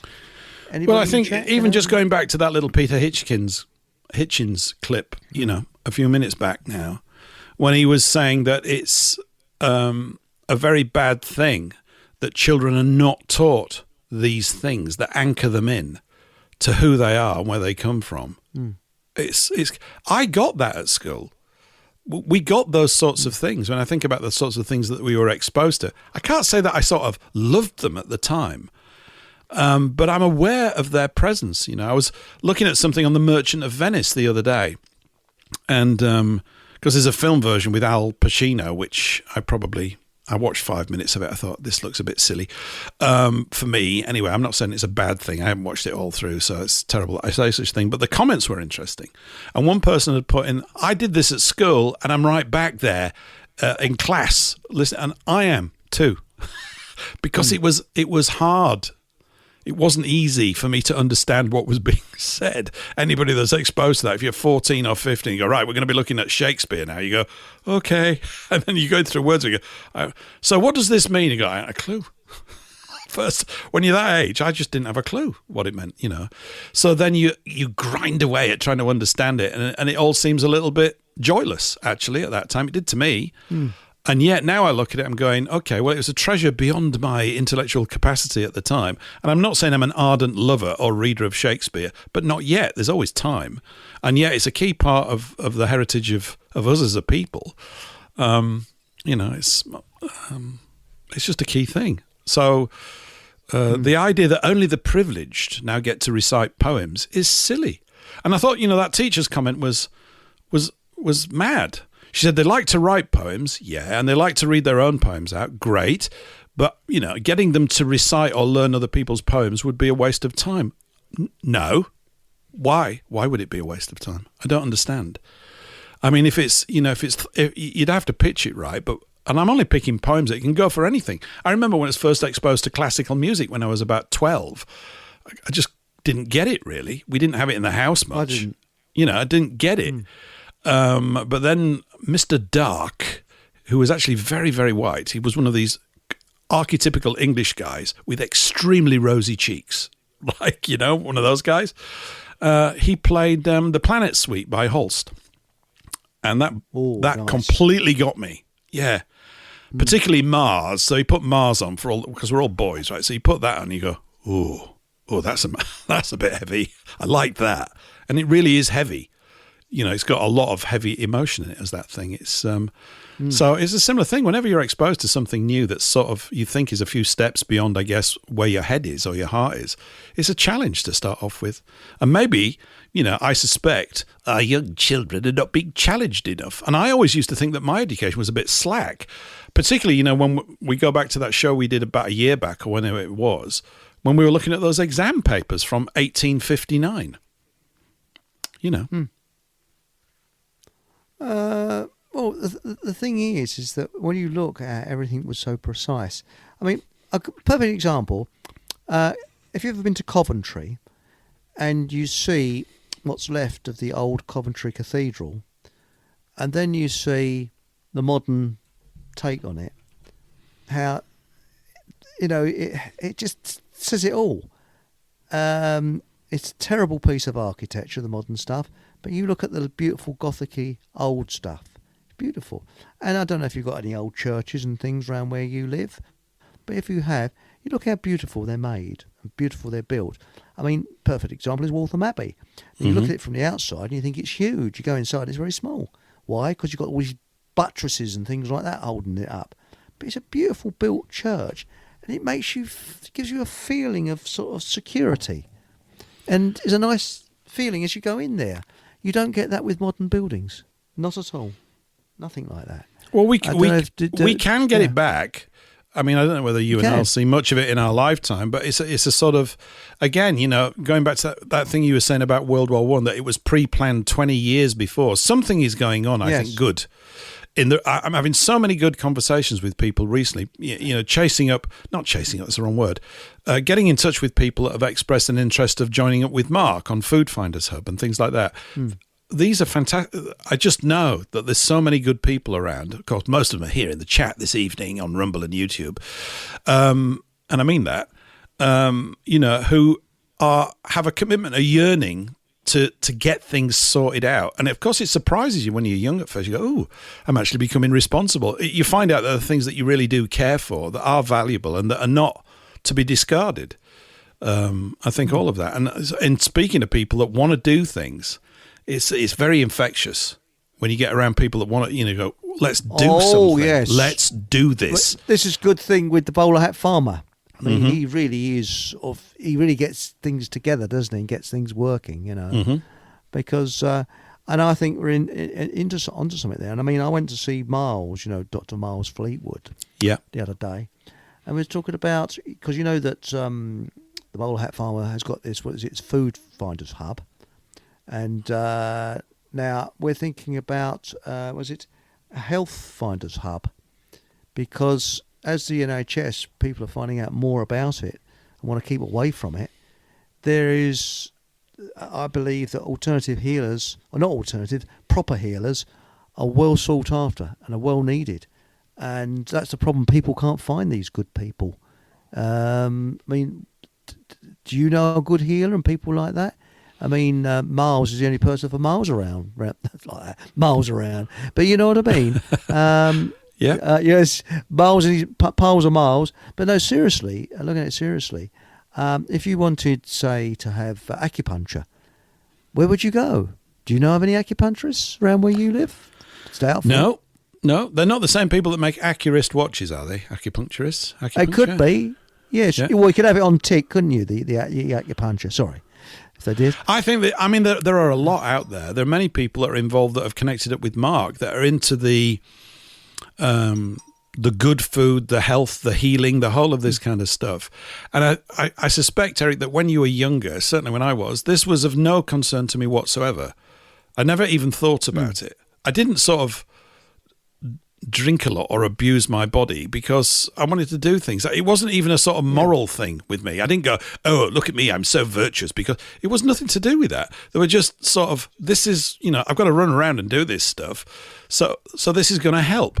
And I think the nutritional knowledge now is way greater and is way better known directly. And, you know, this comes back as well to the obliteration of the witches, so-called, in the Middle Ages. Which was not a good thing. But look, we're coming up to the end of hour 2. Here we are on Thursday evening. I've got a little song to play us over the break. We'll be back on WBN same time next week. We'll be carrying on into hour 3, I think. I think we're going to be carrying on into hour 3 for another hour or so, through to 11 o'clock here.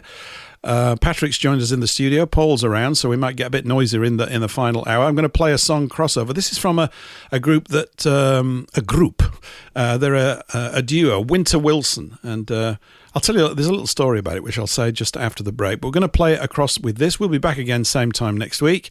This is this is a good song. This is about, it's actually Jack London. It's about Jack London, the novelist, in a way, but it's a good little song from an English sort of folk duo. We'll see you same time next week on WBN, but we're carrying on over at paulenglishlive.com. All the links are there. Back after this.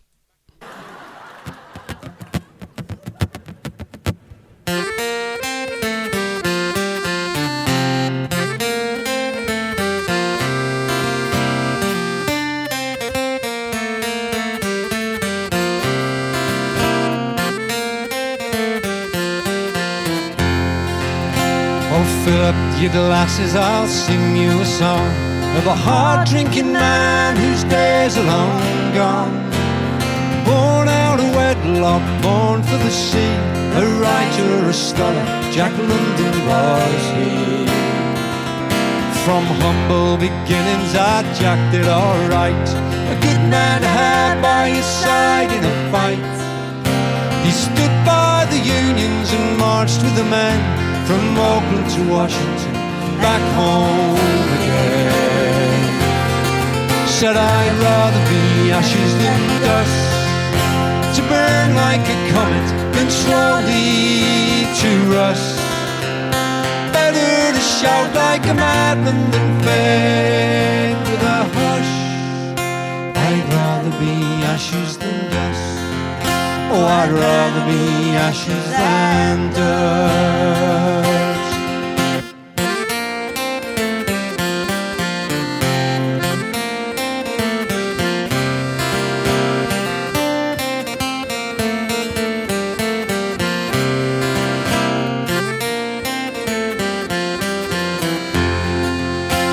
Said life's for living, you're long enough dead. I'll be topping the waves while you're rotting in bed. There's a sloop in the harbour and the tide, it won't wait. You can trust in your gods, I'll trust in my fate. For I'd rather be ashes than dust, to burn like a comet than slowly to rust. Better to shout like a madman than fade with a hush. I'd rather be ashes than dust. Oh, I'd rather be ashes than dust. Gold digger, a writer, a jailbird, a crook, a pirate, a boxer, a Jack Pushlay's luck, a hunter, a drinker till his dying day. Old age wouldn't have it, Jack went his own way. There's a green mossy stone marks his last resting place, but I bet if you look there you'll not find a trace. He'll be digging for gold, he'll be shooting the stars. Oh, here's to Jack London wherever you are. I'd rather be ashes than dust, to burn like a comet and slowly to rust. Better to shout like a madman than fade with a hush. I'd rather be ashes than dust. Oh, I'd rather be ashes than dust.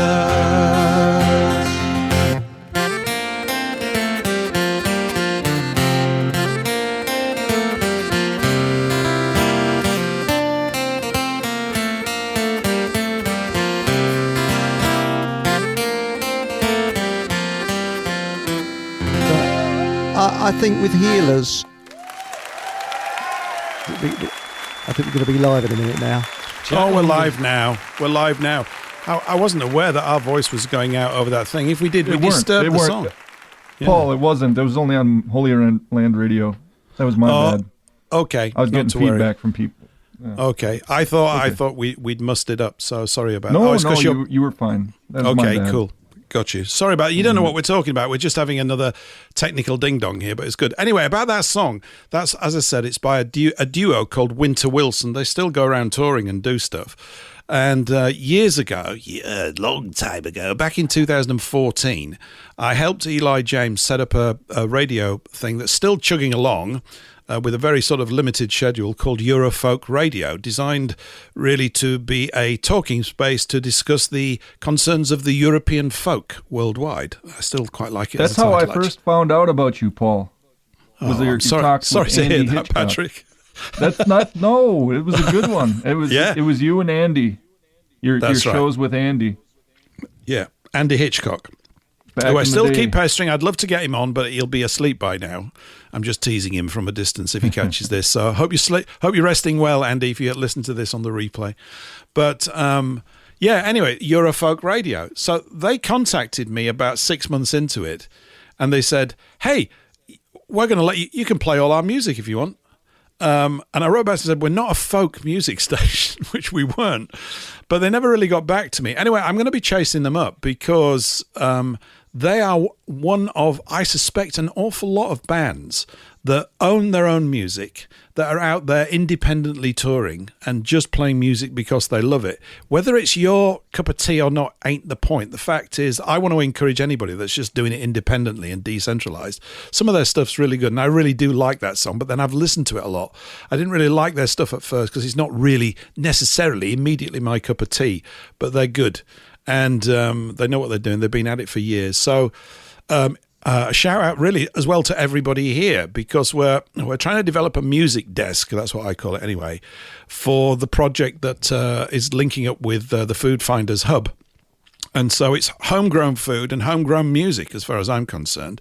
And so just putting a structure in place where people know that it exists and can start to submit their files and things is all part of it. And that should be part of the FFT radio website, which is well underway, I understand. So it ain't just me, this, which is tremendous. I mean, there's a team has built up really quickly. We don't know how long people will hang around a project. I'm not being negative. You know what it's like. If you ever put little teams together, it sort of flourishes and then it'll go quiet for 6 months with certain people. And that's completely fine. I have no problem with that at all. We've all got life to get on with. But if we get enough people, we should be able to make a din 7 days a week and get some good shows going. That's the whole idea. So homegrown food, if they all go homegrown away, music. Paul, you're out nothing if they all go away, because you're still doing what you're doing. So it's not like you're losing much, but you're actually gaining. You got everything to gain from it. Yeah, well, the signs are looking very good for it, I have to say. It might start off slightly, on one leg, but it doesn't matter. It's going to get going on a journey very soon, certainly before this month's out.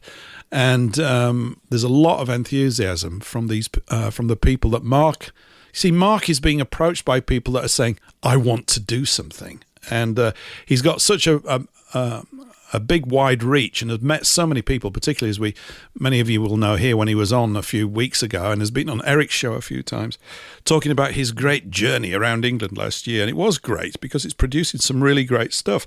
And everybody is saying the similar things, is that it starts off with food, and food will always be there for the simple reason that we have to eat.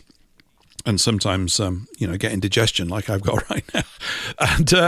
And but it just goes into everything else. All of the things that we touch upon here, we're going to be able to provide much more detailed sort of shows on, because people are stepping forward, have got more detailed information and knowledge about these things. So it's a matter of just organizing the voices and getting it rolling.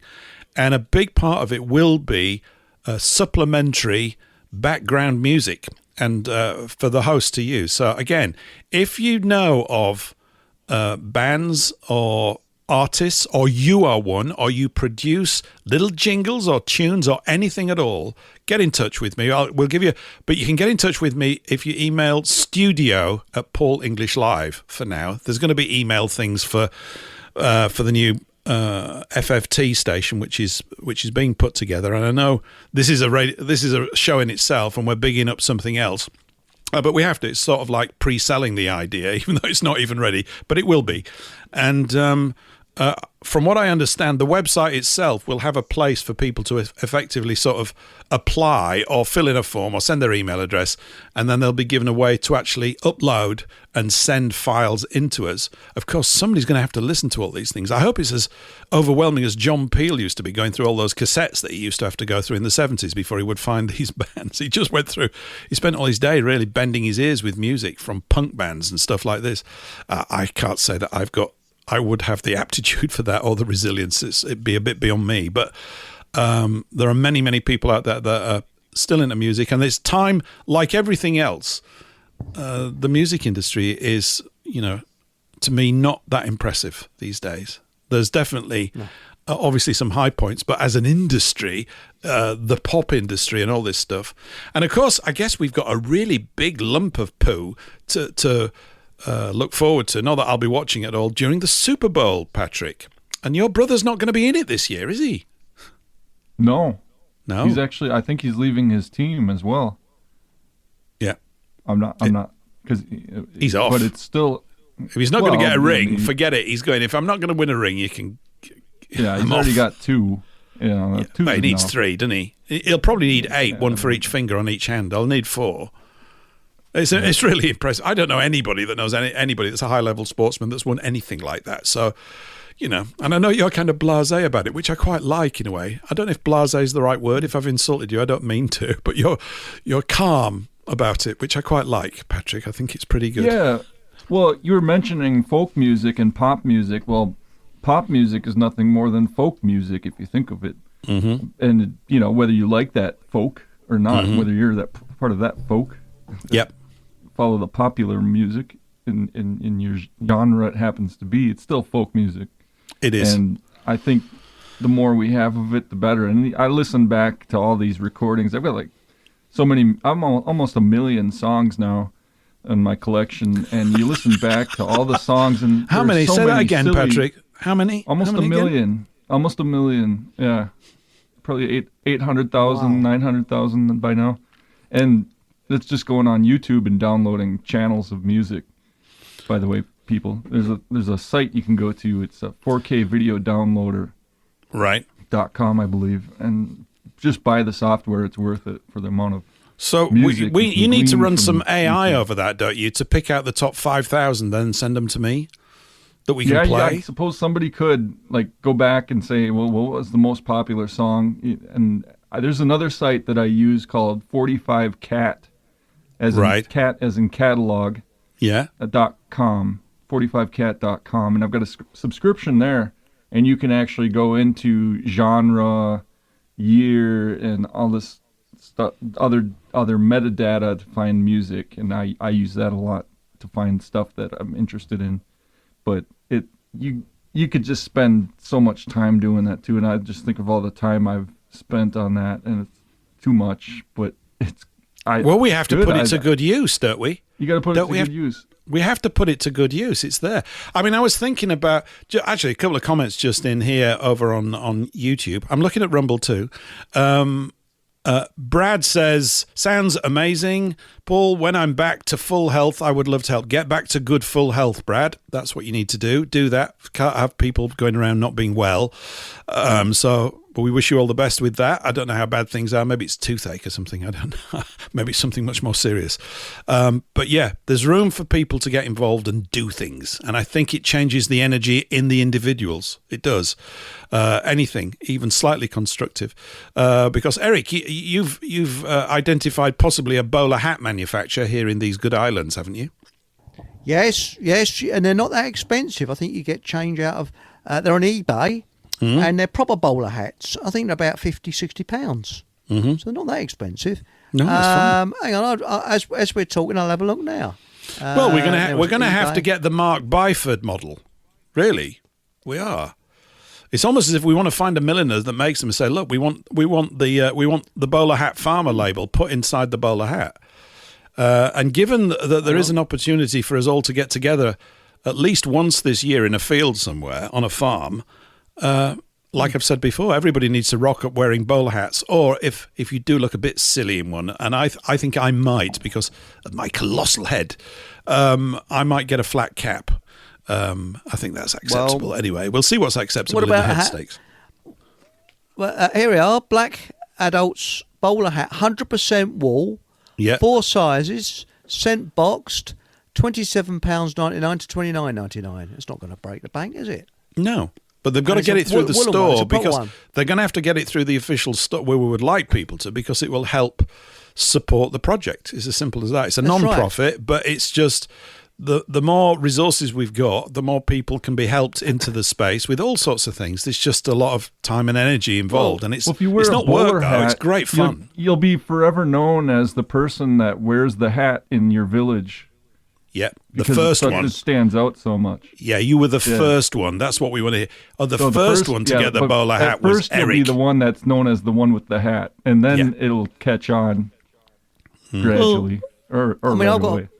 a fedora, which is a little bit like the bloke that what Harrison Ford wore in Raiders of the Lost Ark. You know, it's a kind of fedora, and that doesn't stick out at all. You put that on, and lots of people wear fedoras now. Cats are coming back, I think, and We're going to go super retro. This is going to get so much fun. Really, I think it is. I was actually out the other day looking at trousers. I don't do this, right? I don't do things like I'm saying to you. Was it ladies' trousers? Of course. I wanted to see if I could fit into them in another way. Yes, of course. Lovely ladies. Ooh, suits you. And suits you, sir. Yeah, no, I thought, now, how do I go about and buy trousers? Honestly, I feel like an absolute numpty. It's just incredible. Before, you just go in a place, wouldn't you, and buy a pair of pants. But I found some in Marks and Spencer's that look pretty good, but I shouldn't big them up. And we're not going to be going to places like that. We've got to find independent makers of trousers, even if they're slightly wonky. And they won't be. I mean, I ought to really invest in a tweed jacket, but they're 380 quid. They don't come cheap. They're worth it. They last forever, don't they? They're forever. I could leave them as an heirloom to my sons, but of course I'm so much more huge than that. Actually, I'm not. They're quite massive now.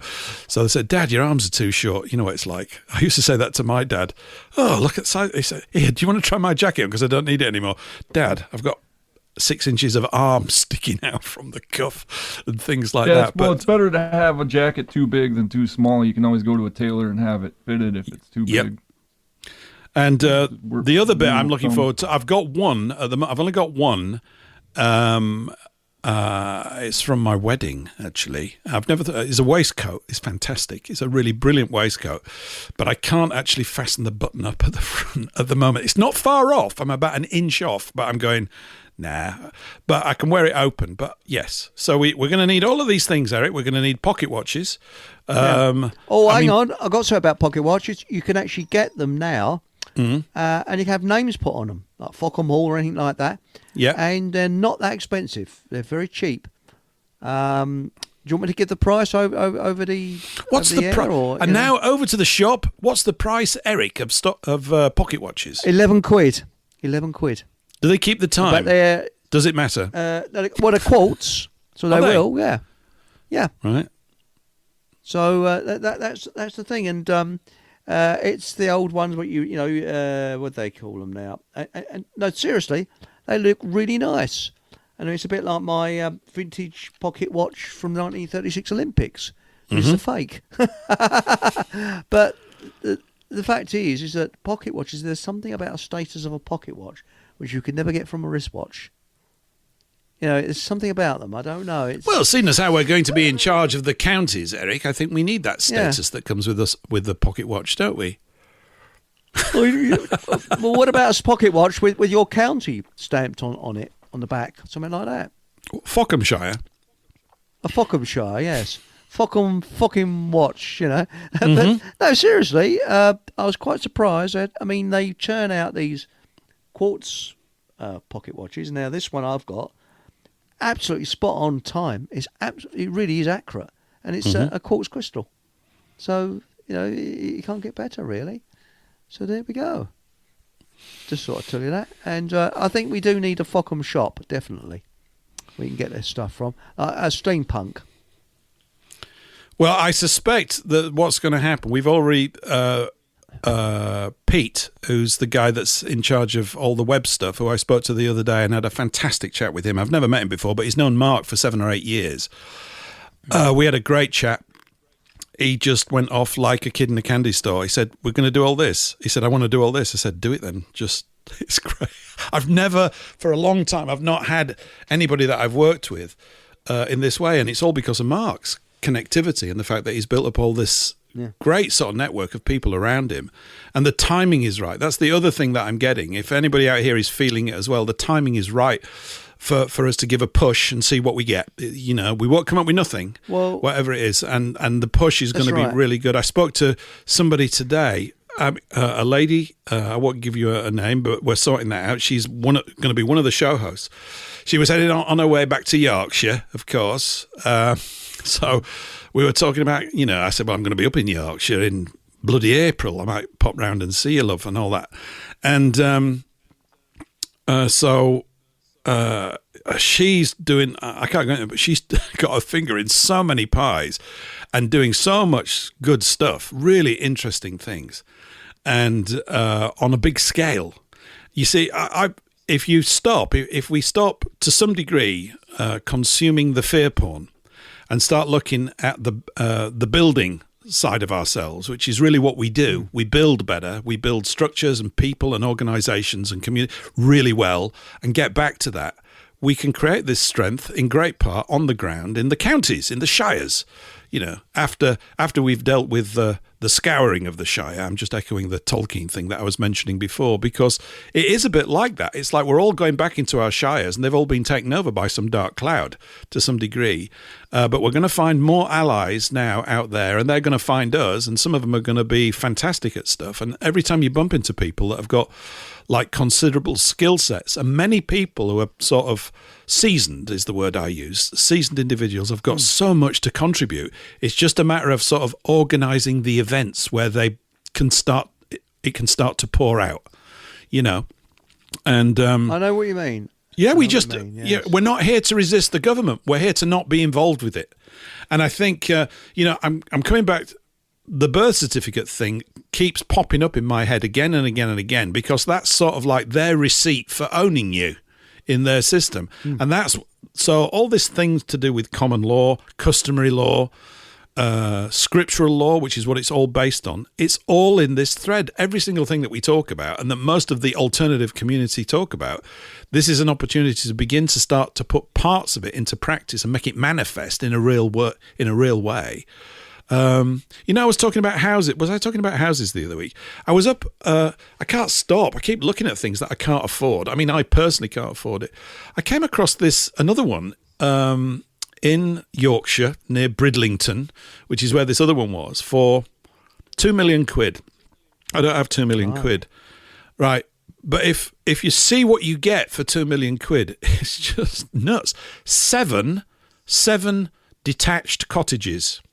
7 on 10 acres of land, with a lake connected to the canal with boats on it so you can shoot off, farming land to grow food, a meeting hall that seats 200. I'm looking at, there's hundreds of these things floating around. Mark was bumping into them during the course of his travels last year. So sort of meeting space. Many of them are being used, understandably, as wedding reception centres and for christening parties and things like this. Good on them. Fantastic. They're all pretty viable, but I guess they're quite exhausting to run on that basis. I don't know what the reasons is. That maybe people they've had it in the family, or they've been running it for 30, 40 years, and they just go, it's time for me to hang up my boots, and that's fine as well. But we need to switch on our get up and go. Because in the past it got up and went, well, we need it. We're in the process of getting it back, I think, or at least I'm dreaming that. I mean, it's right at the beginning of the year. I'm always very optimistic. We've got to have a dream to go to. I mean, we've got to be optimistic, and as I've said many times before, ignore the government out of existence. We don't want them. Go away. Mm-hmm. They're a pest. When you consider more people have been killed by their own governments than all the wars put together, they're lethal. We just don't need them. No. And to me, as Larkin Rose said, it's one of the biggest superstitions. Folk are really good at running their own lives. Why do you need some poser to run it for you? I think that's it, Eric. I'm completely with it. The more we stress the positive, the less time we've got for mulling and mithering over the negatives. And they will, I'm convinced, slowly dissipate. That's how we're going to have to deal with it. There will be there'll be some hard nuts to crack as well. Believe you me, I'm not sort of saying going, it's all going to be great. It won't be. But if our basis, if the base of what's driving us is this constructive, positive attitude, and we've got one another to reinforce it, which we do, like on this show, and we're not the only one. There are people out there doing these sorts of things. I'm sort of galvanised by this. It's a much better state to be in. Suddenly, the flowers look richer in colour. The sun's shining better. And I know that there's a crap in this world, but I can't deal with that. But what I can deal with, what we can all deal with, is providing more bonding and glue between us, taking into account that because we're all cut from the same cloth, we're going to have a ruck every now and again. It'll just happen. It's like I was saying, you have more issues with... That's life. You do. It's like you have the biggest barneys are in families. Why? Because the rules are so sensitive and refined that if people start breaking them, these sort of hidden modes of behaviour inside a home or whatever, it causes a problem because people have come to expect a certain sort of peace. And isn't that really what we're seeking to attain more fully in the land? All of these lands is to get back to a peaceful way of living that's in line with what we want. I mean, we've got to annihilate the banking system, of course. But speaking of that, there's a guy coming on called Gary. I was speaking to him yesterday. He's going to be doing a show on the very first Monday. So I don't think he's listening to this, so I'm not really putting him on the spot. He's going to run a show Monday, 7 p.m. to 8 p.m. for an hour. And the first one should be a week on Monday, if all things goes to plan. He's very knowledgeable about crypto. And it's about the practical application of it. And again, this taps into us being decentralized and independent. Now, when I say crypto, I'm not talking Bitcoin or any of the ones that anybody would really know. Actually, I don't know what I'm talking about. That's why his show is going to be so interesting, because I said, look, I want to be on your show and talk about these things, because he understands the history of banking over the 20th century. We were talking about certain things. I was like a kid in a candy shop in the conversation. It was just fantastic to talk about these things. And he's talking about a thing called BSV, which is, I think it stands for Bitcoin Satoshi Vision. So, you know how there's been a plethora of additional coins that have all got created after Bitcoin. But what he was just saying to me in general terms is that the Bitcoin that everybody's using is not the original intention and design of the framework. And I want to get to grips with it, because we could and ought to be thinking of a token that is spendable across all these farms. Yeah? Why not? I agree. Use it to buy your bowler hat. So this is how, we've got to make that process simple.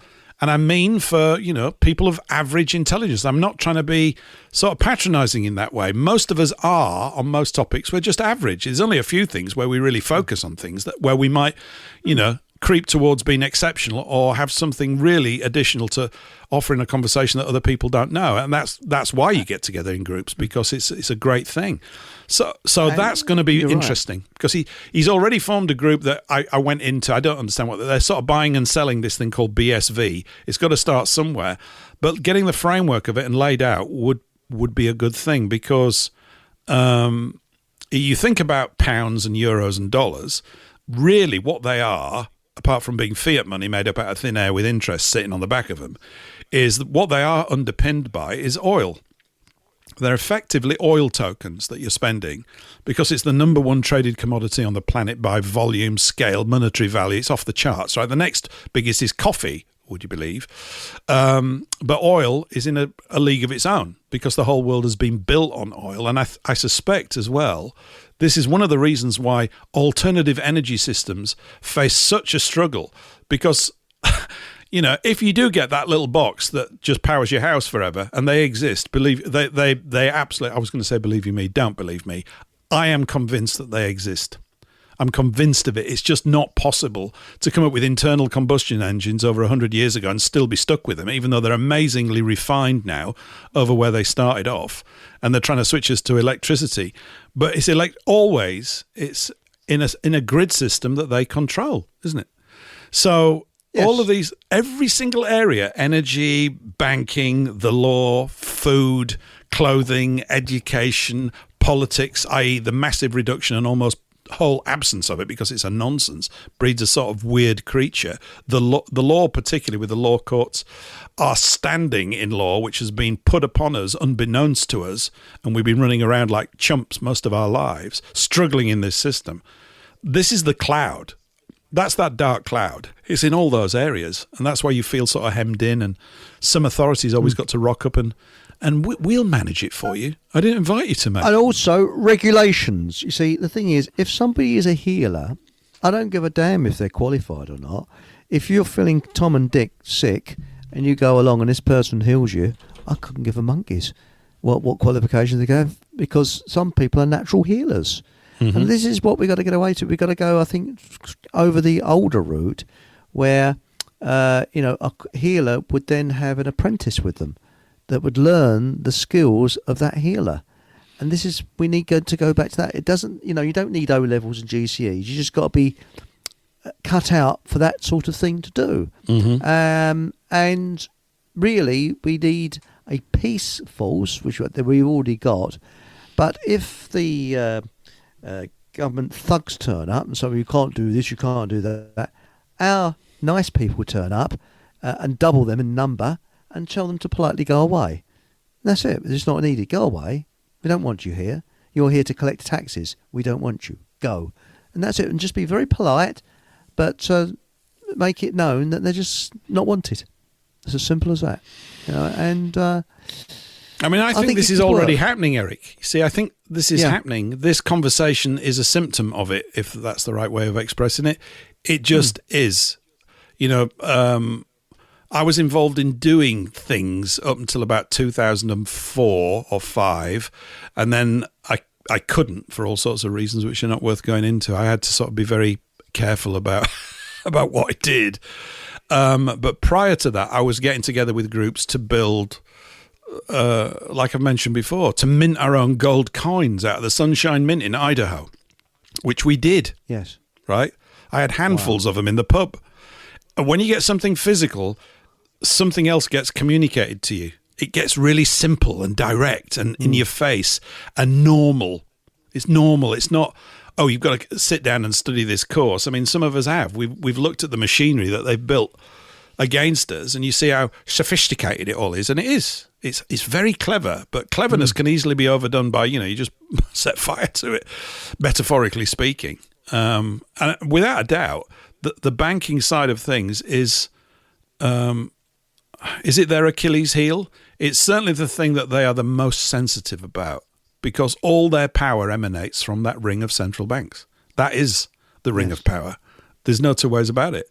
In the interim, seeing as how we can't take it down tomorrow morning, nor would you want to. You don't want to. You want to transform it over a period of time, and that transformation, it seems to me, is informed by education. Getting people to know some simple facts about things so that they can begin in a simple way on a day-to-day basis to put more energy into this kind of space than into the one that they've been inadvertently imprisoned in. I mean, it's just that you can't see the bars half the time. We all know that. I mean, I'm using every cliche in the book here, but you know what I mean. It's like that, isn't it? I mean, yes. Yeah. Yeah. And I think that we've gone in a direction which does not work. And they say, AI. Now, AI could, let's say, not AI, what's this, artificial intelligence. Aye. We could have robots actually doing putting it bluntly, the crappy jobs that we don't want to do. Cleaning out sewers and things like that. Relieving us or leaving us to actually do fine art and go into the things that we really want to do. And it might be, we can use it for the good or we can use it for evil. And if we use it for good, you'll have robots collecting your bin and robots doing all, as I say, the rubbish that we don't want to do, whilst we have careers in making the world a nicer place. You can design beautiful buildings. That's right. Design beautiful buildings with arches and cupolas and domes and things, and go, this one's going to take. I want to see this finished. Right, we're going to get this started, but I'm not going to be around long enough unless Deirdre comes up with the health solution that she keeps talking about to make us live to 600 years of age. And you never know.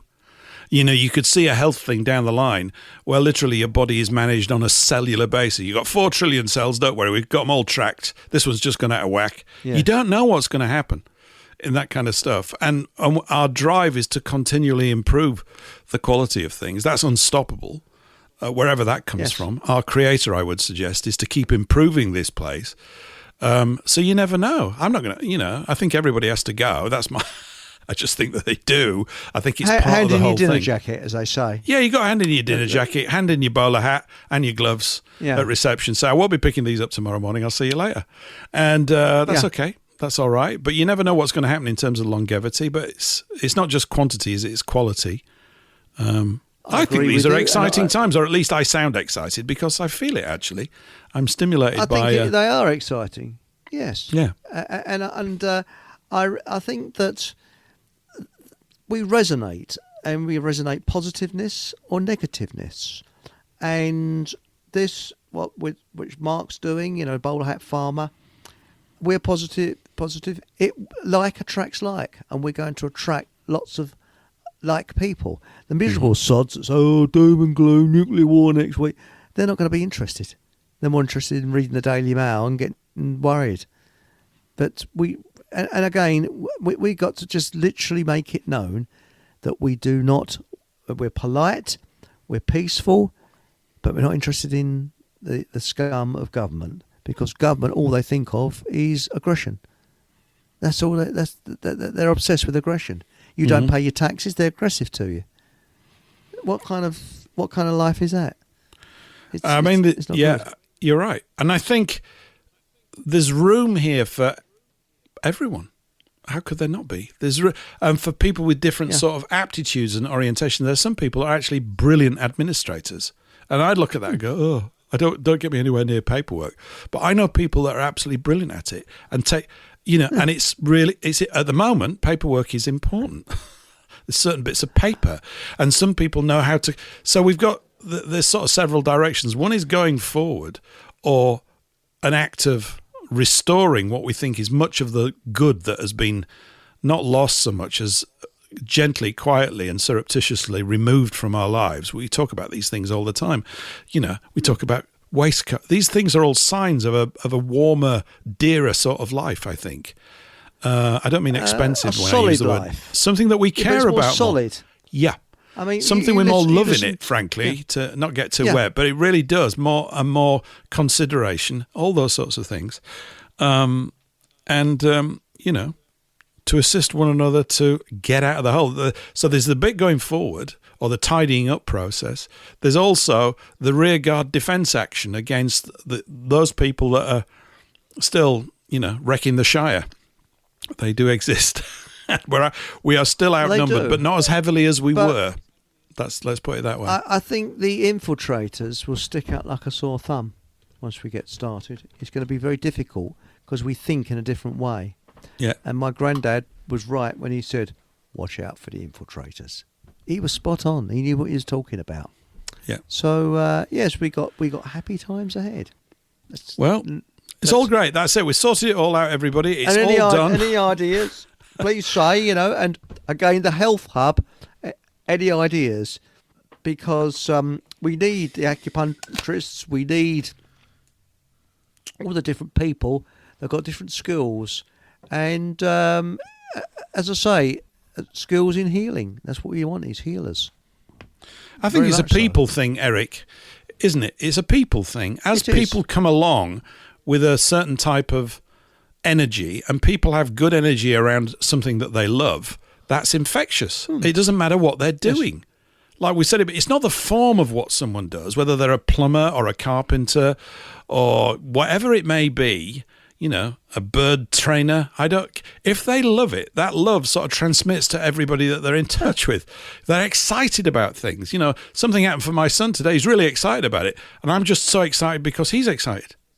It's not, I'm not going to do anything on it, but he's found another next little step that he wants to take on something. And I'm going, this is great. This is fantastic. There's always stuff like that coming along. I think it's just a matter of, being in the presence of more of that.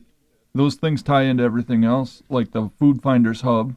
Yeah. You have all of the farmers and that sort of thing. And you look at somebody like the Dr. Natasha McBride that you had on, Eric. Oh, yes, on your yes, show. that's right. That ties right in there because it's all a farm. She's talking about diet. A lot of these medical people that you go to, the allopathic type stuff where they're just prescribing drugs. Yeah, that doesn't have anything really to do with farm life, even though they call it pharma.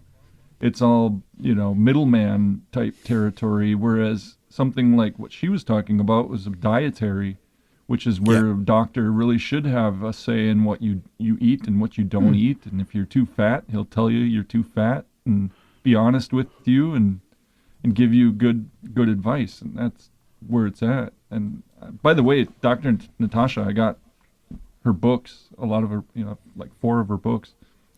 And what she says about bone broth and just like meat in general, making broth and stock from it, I've been doing that every day now, taking, like she said about how your health is tied to a particular part of your body, so you would go and you'd buy that particular part from the animal and make a beef broth, let's say, from, like, if you have a kidney problem, you'd get the kidneys and make a broth from it. Well, I made kidney broth yesterday, and I drank it today, and it's really good, even without salt. Yeah. Just something like that, and then bones, and it's cheap from my local butcher, and it ties into the farmers because the farmers deal with the butcher, and that all ties into the Foodfinders. Yep. You know, the radio that we're going to be, the radio project. That's right.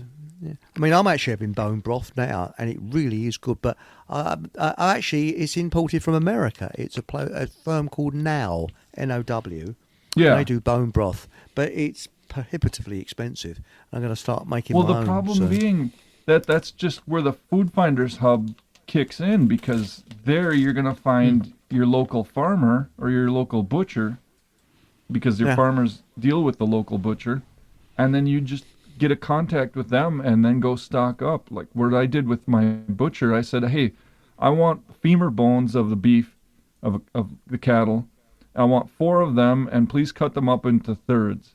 And he did that for me, put it in a box, and gave me, and I said, I also want 4 kidneys from the beef.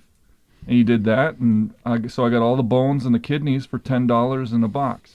And wow, that's not bad. $10. Yeah, it's not bad at all. And you could do that too if you know, and do it like, you don't have to do it so often either. Do it like once a month. Go to a butcher. It might be a ways away for you. Yeah. But go find them and then stock up. Get a big box and bring it home and put it in your freezer. Or make the broth and then put it in cans and jars. And then you don't even have to refrigerate it. So you get the bones, do you, and things that they've just put with the aside. marrow in it, the femur bone. We need a cooking show. The rear. We need a food show about things like bone broth and stuff like that. We can even have a sort of like 2-minute, public information broadcast at the top of the hour. Recipe of the week or recipe of the month. Bone broth. Here's how you do it, right? And just keep banging it out to people. You get a handful of really good things like that in people's lives. It'll make a massive difference. Yeah. I need to be making it. Of course, the way to fix things, by the way, is like this. Hello.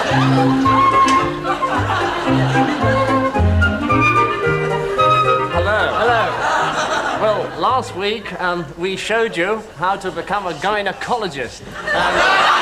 This week on How to Do It, we're going to show you how to play the flute, how to split an atom, how to construct a box girder bridge, how to irrigate the Sahara Desert and make vast new areas of land cultivatable. But first, here's Jackie to tell you all how to rid the world of all known diseases. Hello, Alan. Hello, Jackie. Well, first of all, become a doctor and discover a marvellous cure for something, and then when the medical profession really starts to take notice of you, you can jolly well tell them what to do and make sure they get everything right so there'll never be any diseases ever again.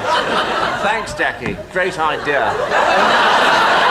How to play the flute? Well, here we are. You blow there and you move your fingers up and down here. Great, Alan. Well, next week we'll be showing you how black and white people can live together in peace and harmony. Yes. And Alan will be over in Moscow showing us how to reconcile the Russians and the Chinese. So, until next week, cheerio. Bye. Bye. Bye-bye. Ah, yes, Blue Peter, Yes. a pastiche there. But that's how we fix everything. We just get on with it. Just do it. So yes, That's right. I think that let's face it. You think of things that where was it now? It's Nathan Allenby. I think it was him that was saying that once upon a time, I think it was about 20, 30 years ago, they was going to put tags into our clothing, so when you walk down the road, these tags, something would. So if you're wearing, a jacket. You'd have adverts tailored to you. So you'd be walking along the road and you'd have screens saying, hey, I see you're wearing a nice jacket. Why not buy these lovely trousers to go with them and all sort of crap like that? And the manufacturers Minority Report. That's it. With could Tom manufacture Cruise. work out where you are and what you're doing and follow where you are. And a lone protester stood outside a supermarket and he had it written on a bit of paper or something like that, and it went absolutely. People listened to what he had to say, and the government stopped it just by one person. He said, "It's amazing what one person can do." He's there at the right time. He actually hit it at the right time. So it's surprising how you can change things for the better, and I do believe that. And I mean, let's face it, our education system is titties up. It's absolutely ridiculous. Surplus to requirements. We don't even need it. People just need to tune into shows like this, apart from when we're being silly, which of course is most of the time. But they do. You know, we only need one maths teacher for young children. You just video the whole thing and just come up with a whole series of 20-minute lessons. So there's 100 of them, and they learn with their parents. I mean, you didn't have this. People have not thought about it. Why did you go to school? Because the school was where the books were. Who uses the book? Who uses the books? The teachers use the books, right? The teachers read from the books in a structured way over X number of years, and you listen to it, and you had to go there because they had a big building and they put the books in there. And if you look at books before that, they were in libraries, and they were very expensive with books, so only a very small percentage of the population could read and write. And they couldn't afford to buy a book, so they had to go and listen to people read books, and they got things read to them the way that the reader read them, which means incomplete. But it was better than nothing. It was better than what they had before, which was just grunting and hitting each other over the head. So this line just keeps going on. But everybody's still, to a great degree, the context is we've got to improve government. Whereas what's happening is people are seeing that government is a dinosaur that's way past its sell-by date and is not. All these other tools invalidate the requirement for such a colossal sized blood-sucking government system. It's ridiculous. But the people that are in it, they can't see it and never will because they're fully subscribed, indoctrinated members of it. They go, well, you need somebody to be in charge. No, we don't. No. Sorry, we don't need that. Let's try it. I mean, who has actually gone up to any of these MPs? I've looked on their websites. Nothing about usury at all. So they're a waste of space. If they said, we are going to abolish usury, right, you know where you stand then. But they know that if they say that, they'll end up in a wooden overcoat. So don't say it. Brad came back, by the way, with a comment, Eric. That he'd been in a car crash or car accident, hit by a car in October. So good recovery with that. Hopefully you're well on the mend. It's only a few months ago, so we all wish you well, Brad. And he's just come in with a comment here. He says, continuing old school knowledge, yes please, with modern technology, yes, all put together with a bloody good laugh. Absolutely. Oh, I agree with you. Need a bleeding good laugh, yes. Jonathan says completely, so we are agreed. This is it. And why not? We're just not thinking straight, you know. People are going, AI is going to take over. No, it ain't. We're going to use it. It's not going to take over. It might do, I suppose. A place, that's right. But there's a place in India, I don't know what part it is, but there's a doctor there that found out that laughing is very good for you. So what office workers do, they go into this park every lunch hour and just kill themselves laughing.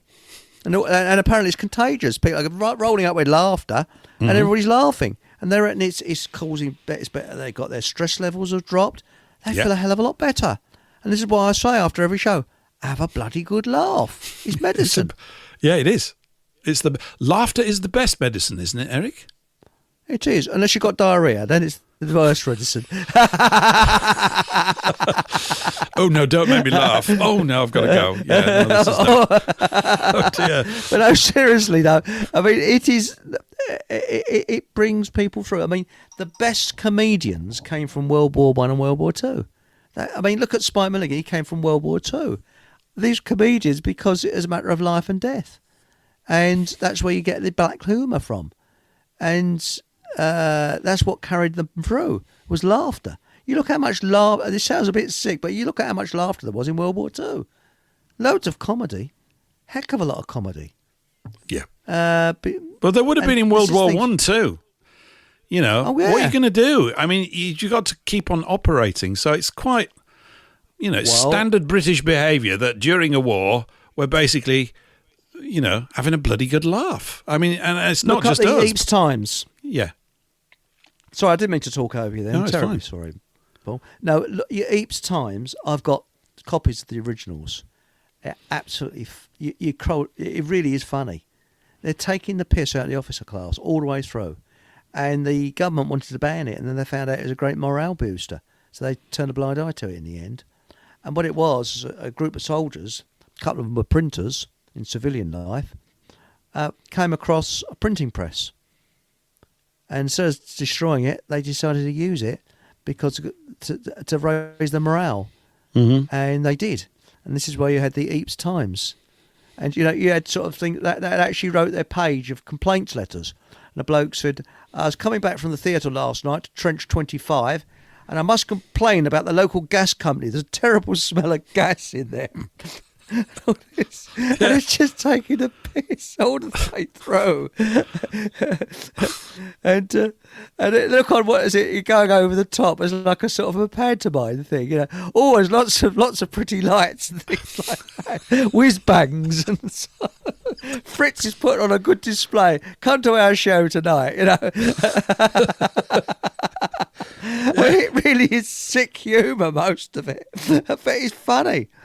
It really is. It is. We must get back to having a bloody good laugh. I mean, it's one of the things that's really missing from a lot of so-called television programs, isn't it? That all that light entertainment stuff that gets mocked in the 60s and the 70s, it was just brilliant. It's like tick-over stuff. It's better than watching soaps. If you look at what's replaced them, it's been these sort of psychotic characters in soaps. I mean, it's just nuts. Yeah. And, it's part of the dark cloud, a sort of gloom. This is why, feelings and all these other things that are pretty difficult to grab a hold of, they're major, they're massively powerful, just as is music. Music is so enormously powerful. It's why, all the things that we're whinging about to some degree are the things that used to give us so much joy, and now they just give us, they're a pain in the arse. They're not doing, whilst pretending to give us joy or something, but they don't do anything of the sort. They're not fun anymore. Do you ever see, there was Hale Pace? Now, I didn't go much on them, but there was Me one neither. sketch. Yeah, they were a bit crude. They were very crude, but there was one that was fantastic sketch. The Man That Couldn't Stop Laughing. Now, it's a really simple format, and it's skillfully done. And this bloke, everything goes wrong in his day. And for example, it's a phone call, isn't it? It says, hello? He says, yes. I'm your, we know we've known each other for years. Yeah, I'm your best friend, aren't I? Yeah. I'm afraid I'm having an affair with your wife. And he goes, starts killing himself laughing. And everything's going wrong with his poor son's life. But he just laughs at it all the time. The Man That Couldn't Stop Laughing. And it's to describe it, it's not funny. You've got to see it. I'll look that up. And please look that up. It's a classic. And there was the other one with the Monty Pythons. Do you remember that one where people couldn't stop laughing at this fella who's a really boring fart who's an accountant, and his boss calls him into the office and he says, and he just can't stop laughing. He says, I'm sorry, Wilkins, but I've got to give you the sack. and there's his poor son's walking along the road, people are just pointing at him and laughing. It's a simple format, but it's so well done that, I was on the floor with laughter. And I think that laughter is, you're laughing, but you don't know the reason why. Because that is the skill of a comedian, to put something that's not funny over and make it funny. I'll tell you, the thing that gets me laughing a lot over the last few years, because I keep watching clips of this, actually my son keeps putting them on, is Bob Mortimer. You know Bob Mortimer from Reeves and Mortimer? Yes. He's appeared on Would I Lie to You many times, where he has to read a story out. And he's the best teller of these inflated stories. They're so funny. They really are. There was one, I don't know if you've seen it.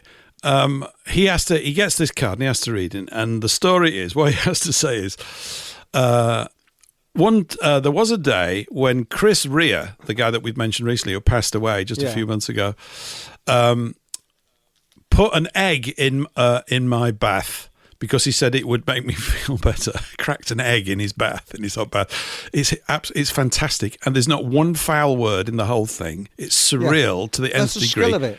Oh, it's just hilarious. And Bob Mortimer is such a cheeky, good liar with all of these things and completely bamboozles David, whatever his name is. I can't remember his surname now. It's just the chemistry is fantastic. It's like the best sort of giddy quiz show stuff. So they hit these little high points. It's just that the BBC are doing their damnedest to make sure that they don't. The good stuff gets through by mistake almost, it feels like to me, you know. Well, there's some little quibs that people wouldn't normally get, like, for example, in the Two Ronnies. There was one about the French resistance.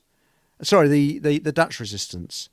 And Ronnie Barker says to Ronnie Corbett, who's a sort of like a pilot type, he said, well, good luck. He says, I'm afraid you're going to have to go across Europe to get back to Blighty. He said, yes. He said, when I get to France, I'll send you a letter. French letter. And it just carries on, and it's just little quirks like that. I mean, for example, he goes to France and he goes down this place called Rue de Remarques. Madame Cocotte of 7 Rue de Remarques. It's not rude, but it's sort of double meaning. It's innuendo all the time. Oh, I know. This is what we lack in comedy. I didn't spot it as much when I was younger. I was listening to some Kenneth Williams radio stuff. There's a show that was in the 60s called Our Ken or something, or Beyond Our Ken, you know, i.e. Beyond Our Understanding, but it was about him. It's just, look, I know he was as camp as a campsite or whatever, but he's genuinely funny, and he did it in a tasteful way. He was a bit of a tortured soul, really, wasn't he? But he was. He's just outrageous at times. It's fantastic. By the way, we're doing radio here. We're doing radio here. So any good script writers out there, come on, let's get a weekly comedy show going for 25 minutes or something. It'd be fantastic. Yeah, it's just we got to create it. We don't forget them. They're not going to help us. We just do it ourselves. It'll be great. No matter how lame it is, we'll have a laugh doing it, won't we? So well, that's the thing. I mean, they're around the horn. One of them said, "What have you been doing this week, Kenny?" Oh, well, he said, "I was walking across the field." He said, and a ball, chased me. He said, "Really?" He said, "I bet you had to take the bull by the horns." And he said, "No, it's almost the other way round." You've got to think that one through. And that was in the. I mean, it's clever. It takes your time to get it, and it goes on to the next one. But I think the other one was I heard a record of his, and that was Max Miller, and he actually taught Bob Monkhouse all the tricks, the trade. He gave him a masterclass, and Bob Monkhouse said that what Max Miller said is never hit the punchline. Let the audience imagination do the rest. And then you go on to the next thing. And apparently what happened is Bob Monkhouse went on the stage and died. It was terrible. And Max Miller was in the wings watching him. And at the end, he walked off the stage and everybody's clapping. And Max Miller said, "Right, come here." And he gave him a master class. And he said that put him in the right direction. And the next time he went on, people were falling about laughter. And and I think that Jimmy Tarbuck was right. People have a funny bone, and it's a very true saying. That people actually, they've either got a funny bone or you haven't got a funny bone. And there's people now. I mean, have you seen that Miranda on television? To me, she's about as funny as watching Woodwarp. Yeah, it's the fact that the production team and the editing crew let this stuff get through. It's tricky. We're going to be faced with the same thorny problem, I hope, with radio stuff, because as competition for space goes up, we'll be out of a job soon, Eric. We'll have to do something else. I don't know what it is. You don't know. There's some immensely talented people out there that we haven't yet bumped into. I'm serious. There are. And I agree with you. We need to tap into it. We want them to all rock up and just build it up. And I think something good's going to come from this. So we'll see. We can look back in a year and go, well, or we go, wow. You don't know what you're going to say, but you've got to give it a go. That's all it is. But I think steampunk style, that's what we need, the steampunk. I think you're probably right. Yeah, we like all that. I like steam engines as well, so we don't know quite what we're going to get. Oh, you're a steam engine enthusiast as well. Steam engines and stopwatches. Pocket watches is what I'm into. It's the analogue world is much more tactile. You can touch it and feel it and see it and smell it and hear it, and it's good. It sort of connects with you physically, So I'm all for a bit of digital, don't get me wrong, But we just got to get the balance right. At the moment, the last few years have been talking about a completely ridiculous balance. But anyway, we're at the end of our time slot. We'll be back next Thursday. We might be doing a big push for the new radio thing next. I don't know what we're going to do, but we're going to be doing something. I'm very, very busy, but we'll pull something together. Don't you worry. We look forward to seeing you all same time next week. Till then, have a cracking time. We'll see you next Thursday, possibly in between. And go good, and we'll be in touch. Bye for now, everyone. Bye-bye.